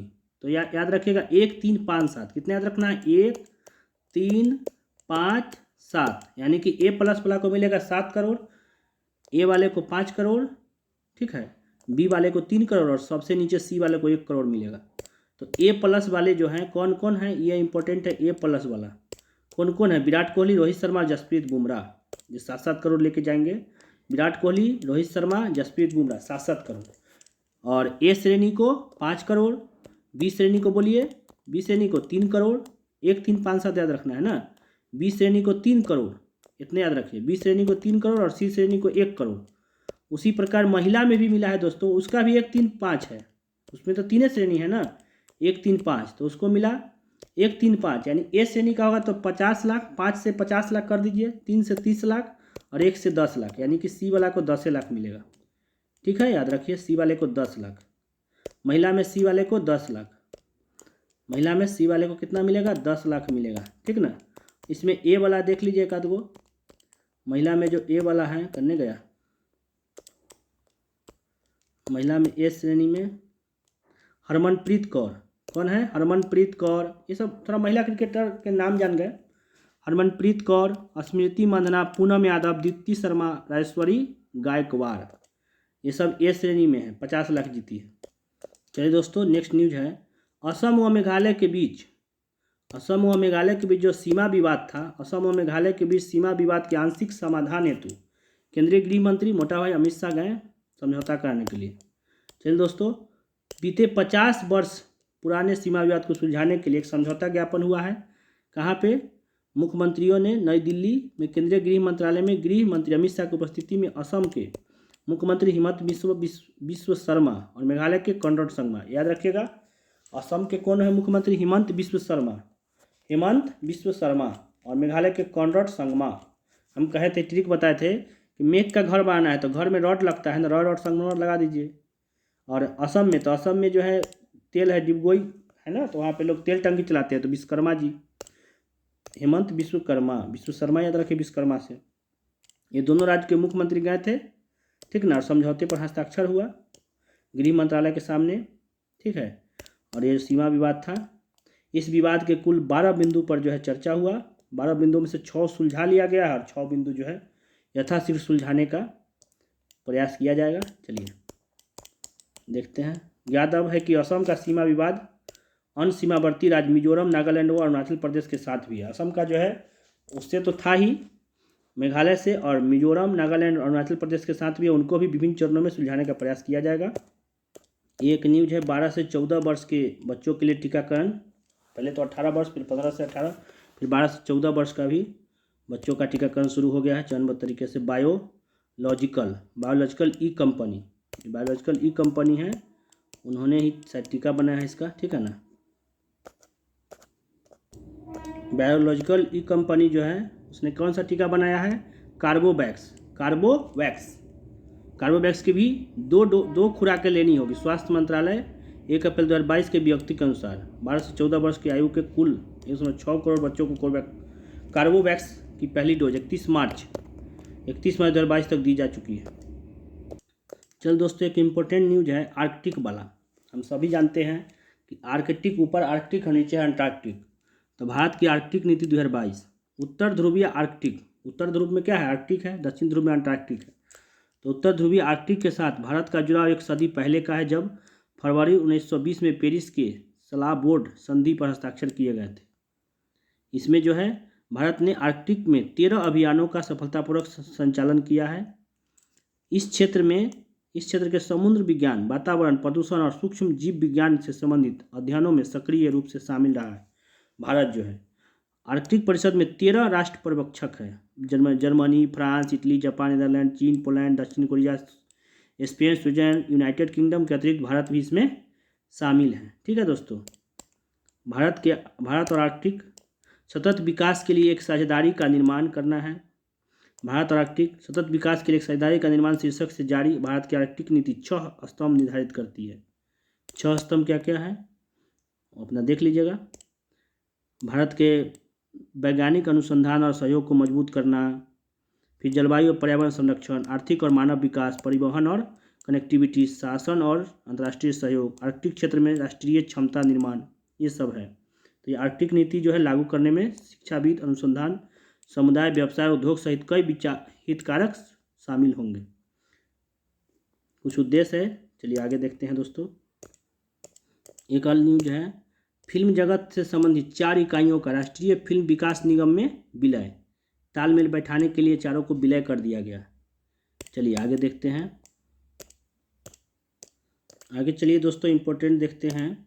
अपतटीय गश्ती पोत IGS सक्षम तटरक्षक बल में शामिल। भारतीय तटरक्षक बल ICG इंडियन कोस्ट गार्ड की अपतटीय गश्ती क्षमता में वृद्धि मार्च 2022 में उस समय हुई जब स्वदेश में ही निर्मित है अपतटीय गश्ती पोत ICGS सक्षम नाम है इसका। ICGS सक्षम औपचारिक रूप से इस बल में शामिल किया गया। रक्षा सचिव कौन है? अजय कुमार। ठीक है, आगे देखते हैं। गोवा कहाँ बना है? औपचारिक रूप से तटरक्षक बल में शामिल। गोवा शिपयार्ड लिमिटेड द्वारा निर्मित 105 M क्लास का यह 5वां अंतिम गश्ती पोत है। गश्ती नहीं होता है, गश्ती किया जाता है। गोवा शिपयार्ड लिमिटेड द्वारा निर्मित 105 M क्लास का यह 5वां अंतिम गश्ती पोत है। इस श्रृंखला के 5 पोतों के लिए रक्षा मंत्रालय ने गोवा शिपयार्ड लिमिटेड के साथ अनुबंध अगस्त 2016 में किया था, जिसमें से 3 जो है पोत ICGS सचेत, ICGS सुजीत और ICGS सार्थक 2020 में ही तटरक्षक बल में शामिल किया जा चुके हैं। इंडियन कोस्ट गार्ड में शामिल, जबकि चौथा जो है क्या नाम है इसका? सजग ICGS सजग 2021 में तटरक्षकों में शामिल किया गया था। और ये कैमा है ICGS 100 श्रृंखला का 5वां अंतिम गश्ती पोत है। इसका नाम क्या है बताइए? ICGS सक्षम 5वां है सक्षम। आगे देखते हैं। चलिए दोस्तों आगे देखते हैं। हिंद महासागर नौसेना संगोष्ठी के संयुक्त समुद्र अभ्यास का पहला संस्करण, क्या नाम है इसका? IMAX 2022। हिंद महासागर के नौसेना संगोष्ठी समुद्र अभ्यास गोवा के तट के निकट अरब सागर में, गोवा के नज़दीक कौन है? अरब सागर है, वहीं पे संपन्न हुआ। पहला बंदरगाह चरण 26-27 मार्च गोवा में मर्मोगुआ बंदरगाह पर। दूसरा चरण 28 से 30 मार्च अरब सागर में संपन्न हुआ। इस नौसैनिक अभ्यास का उद्देश्य क्या है? सदस्य देशों की नौसेना के बीच मानवीय सहायता, क्या करना है? मानवीय सहायता, आपदा राहत अभियान में पारस्परिक सहयोग को बढ़ाना, साथ ही मानक संचालन प्रक्रियाओं को मजबूत करना था। इसमें कितना देश भाग लिया दोस्तों बताइए? 15 देश ने भाग लिया था। बांग्लादेश, भारत, फ्रांस, ये सब इत्यादि। और समुद्र टोही विमान न होता है खोजने वाला, टोही विमान, समुद्र टोही विमान और हेलीकॉप्टर अभ्यास में शामिल हुए। टोही विमान और अभ्यास हेलीकॉप्टर शामिल हुए थे। ठीक है, 15 नौसेनाओं जिसमें Australia, Bangladesh, France, Bharat, Indonesia इत्यादि देशों ने था। मैत्रीपूर्ण संबंध को बढ़ावा, सुरक्षा सहयोग में उल्लेखनीय सुधार किया है। चलिए आगे देखते हैं। एक योजना आया है प्रधानमंत्री युवा योजना। युवा लेखकों को प्रोत्साहन के लिए शिक्षा मंत्रालय द्वारा योजना PM युवा 29 मई 2021 में प्रारंभ की गई है। 75 वर्ष के युवाओं का चयन करके 30 उम्र से कम उम्र के 75 युवाओं को, 75 वर्ष नहीं सॉरी 30 उम्र से कम 75 वर्ष के युवाओं को चयन करके चुनिंदा विषयों पर लेखन की एक प्रतियोगिता का आयोजन राष्ट्रीय स्तर पर किया जाएगा। चुनिंदा विषय पर 5000 शब्द तक की पांडुलिपि लिखने के लिए इन युवाओं को कहा जाएगा। ठीक है ना।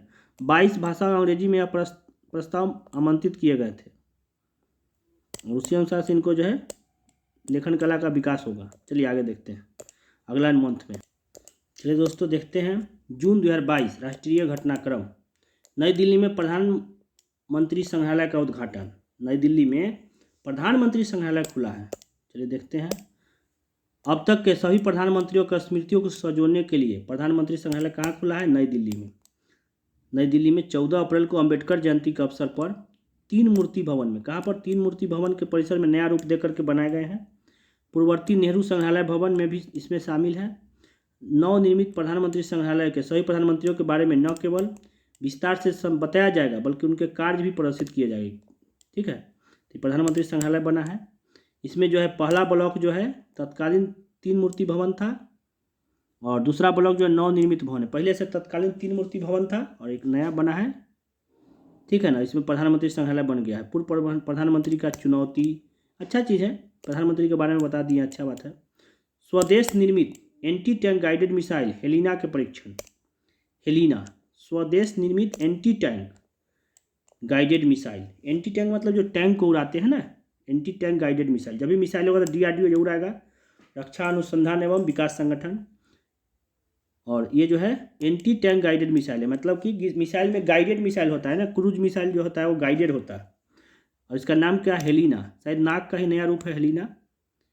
स्वदेश निर्मित है। पोखरण रेंज में किया गया है। 11 अप्रैल को लद्दाख में ऊंचाई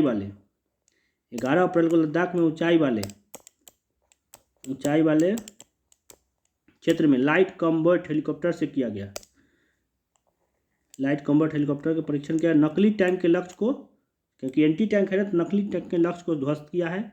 DRDO के थल सेना एवं वायुसेना द्वारा संयुक्त रूप से किया गया। विश्व की सबसे उन्नत एंटी टैंक मिसाइलों में गिन जाने वाली इस मिसाइल को पोखरण में परीक्षण पहले भी हो चुके हैं।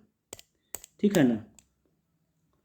मिसाइल जो है कि सामरिक उपयोगिता और बढ़ गई है। DRDO सेना को बधाई। चलिए आगे देखते हैं। एक दर्दनाक रोपवे दुर्घटना हो गया झारखंड के देवघर जिले में। त्रिकूट पहाड़ियों में दर्दनाक रोपवे दुर्घटना झारखंड के देवघर जिले में बाबा बैद्यनाथ मंदिर के निकट त्रिकूट पहाड़ियों पर 10 अप्रैल 2022 को तकनीकी खराबी के कारण 10 केबल कारों के 10 गो केबल कार के आपस में टकरा जाने से 48 लोग कारों में ही फंस गए, जिन्हें बाहर निकालने के लिए राष्ट्रीय आपदा प्रतिक्रिया बल, ठीक है, एनडीआरएफ के साथ साथ सेना, एनडीआरएफ तो गया ही, एक राष्ट्रीय आपदा प्रतिक्रिया बल, क्या नाम होता है, एनडीआरएफ, नेशनल डिजास्टर, ऐसे ही है, नेशनल डिजास्टर रेस्पॉन्स फोर्स के साथ साथ सेना भी गया, ITBP, Indian Tibet Burma police, ये भी दोनों मिल करके जो है उसको बचाया। 5 हेलीकॉप्टर भी लगाए गए थे, 5 गो हेलीकॉप्टर भी लगाए गए थे। 11 अप्रैल को दिन भर चलाए गए बचाव अभियान के बाद 20 लोग शाम तक केवल कार में फंसे रहे, उसके बाद भी 20 लोग फंसे रहे, 3 लोगों की मृत्यु भी हो गई। दोस्तों ये जो है केबल कार जो इसका संचार निजी कंपनी कर रहा था वो सब भाग गया। भारतीय वायुसेना, थल सेना और राष्ट्रीय आपदा मोचन बल, भारत तिब्बत सीमा पुलिस के कर्मियों जो सब जो है बहुत अथी किए, इसके लिए बधाई दिए नरेंद्र मोदी, बहुत बड़ा काम किया है। चलिए दोस्तों आगे देखते हैं। एक न्यूज है, दिल्ली में 3 नगर निगम का एकीकरण, दिल्ली में उत्तरी, पूर्वी व दक्षिणी में दिल्ली विधानसभा में वर्ष 2011 में विभाजित कर दिया गया था, उसको क्या किया गया, एकीकरण कर दिया गया, ठीक है, किया गया, तीनों को एकीकरण कर दिया गया। तीनों जगह नियुक्ति करना पड़ता था, है ना, नियुक्ति करना पड़ता था, समस्या होता था, इसलिए एकरूपता लाने के लिए क्या किए दिल्ली सरकार, केंद्र सरकार ने तीनों नगर निगम को एकीकरण कर दिया है। और इसके लिए विधेयक पास हुआ, निगम संशोधन विधेयक 2022, ठीक है। आगे देखते हैं, छोटा छोटा न्यूज है। उत्तर प्रदेश विधान परिषद की स्थानीय निकायों के कोटों के चुनाव में 36 में से 33 भाजपा के खाते में गया, यूपी में भाजपा का ही सरकार है। फिर उसके बाद देख लीजिए, बिहार विधान परिषद के स्थानीय प्राधिकार कोटे की 24 सीटों के लिए चुनाव, एनडीए को 13 सीटें मिली, एनडीए को 75। बिहार में विधान परिषद के सीट कितना है, 75 को है। बिहार विधान परिषद की सीट कितना है, 75, याद रखिएगा, इतना ही इंपॉर्टेंट है। आगे चलिए, झारखंड में त्रिस्तरीय पंचायत चुनाव हो रहे हैं। झारखंड में त्रिस्तरीय, 3 स्तर पे होता है ना, वो गांव स्तर पे, एक जो है गांव स्तर पे हो गया, त्रिस्तरीय होता है, एक जिला स्तर पे हो गया और एक बीच में हो जाता है त्रिस्तरीय पे, ठीक है। आगे चलते हैं, इसी प्रकार का एक और न्यूज है। बिहार में डिप्टी मेयर, मुख्य पार्षद व उप पार्षद के चुनाव के लिए अब डायरेक्ट जनता जो है चुनेगी, जनता द्वारा प्रत्यक्ष मतदान। शहरी निकायों में, गांव में तो पंचायत चुनाव होता है, शहरी निकाय में क्या होता है, मेयर, डिप्टी मेयर, ये सब होते हैं ना, तो उसी में जो है डायरेक्ट जनता चुनेगी, ऐसा कहा गया। देख लीजिए, अभी तक क्या होता था कि पार्षद और उप पार्षद का चुनाव अब जनता द्वारा सीधे किया जाएगा। उसके लिए क्या किया जाएगा, प्रदेश सरकार ने बिहार नगर पालिका निर्वाचन नियमावली 2022 का प्रारूप 18 अप्रैल 2022 को मुख्यमंत्री नीतीश कुमार की अध्यक्षता में हुई मंत्रिमंडल की बैठक में मंजूरी प्रदान कर दी है। यह संशोधन हुआ है, ठीक है। 263 नगर निकायों में पर होगा, डायरेक्ट जनता चुनेगी। क्या होगा, अभी तक जो होता था कि मेयर व डिप्टी मेयर तथा नगर परिषदों और नगर पंचायतों में मुख्य पार्षद और उप मुख्य पार्षद का चुनाव अप्रत्यक्ष रूप से होता था, लेकिन अब क्या करेगी, डायरेक्ट जनता चुनेगी, डायरेक्ट जो है जनता चुनेगी। चलिए आगे देखते हैं, एक इम्पोर्टेंट न्यूज है, देख लीजिए। पिनाक रॉकेट सिस्टम के उन्नत संस्करण के परीक्षण, भारत के रक्षा अनुसंधान एवं विकास संगठन, जब भी रॉकेट आता है तो सब आ ही जाता है, मिसाइल रॉकेट, पिनाक रॉकेट है। भारत रक्षा अनुसंधान एवं विकास संगठन ने पिनाक रॉकेट सिस्टम के नए संस्करण enhanced Pinaka MK1 rocket system EPRS तथा Pinaka area denial unit PADM के सफल परीक्षण अप्रैल 2022 में पोखरण फायरिंग रेंज में किए। कहाँ किए, पोखरण फायरिंग रेंज में, ठीक है। पिनाक जो रॉकेट है, पिनाक रॉकेट सिस्टम के इस्तेमाल भारतीय सेना द्वारा पिछले 1 दशक से किया जा रहा है। EPRS इसका ही उन्नत संस्करण है, EPRS। सटीकता व गति के साथ लक्ष्य को ध्वस्त करके EPRS व PADM ने सभी मानकों को पूरा किया, ठीक है।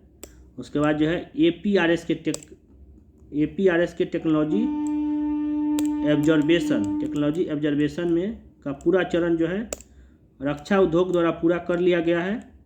उपयोगकर्ता परीक्षण और श्रृंखलाबद्ध उत्पादन के लिए तैयार है, ठीक है, अब तैयार हो गया है पिनाक। एक छोटा सा न्यूज है, देश में विभिन्न न्यायालयों में 470 करोड़ से अधिक मामले लंबित है। सिर्फ सर्वोच्च न्यायालय में 70,154 मामले लंबित है और 25 उच्च न्यायालय। भारत में कितना उच्च न्यायालय अभी है? अभी 25 उच्च न्यायालय है।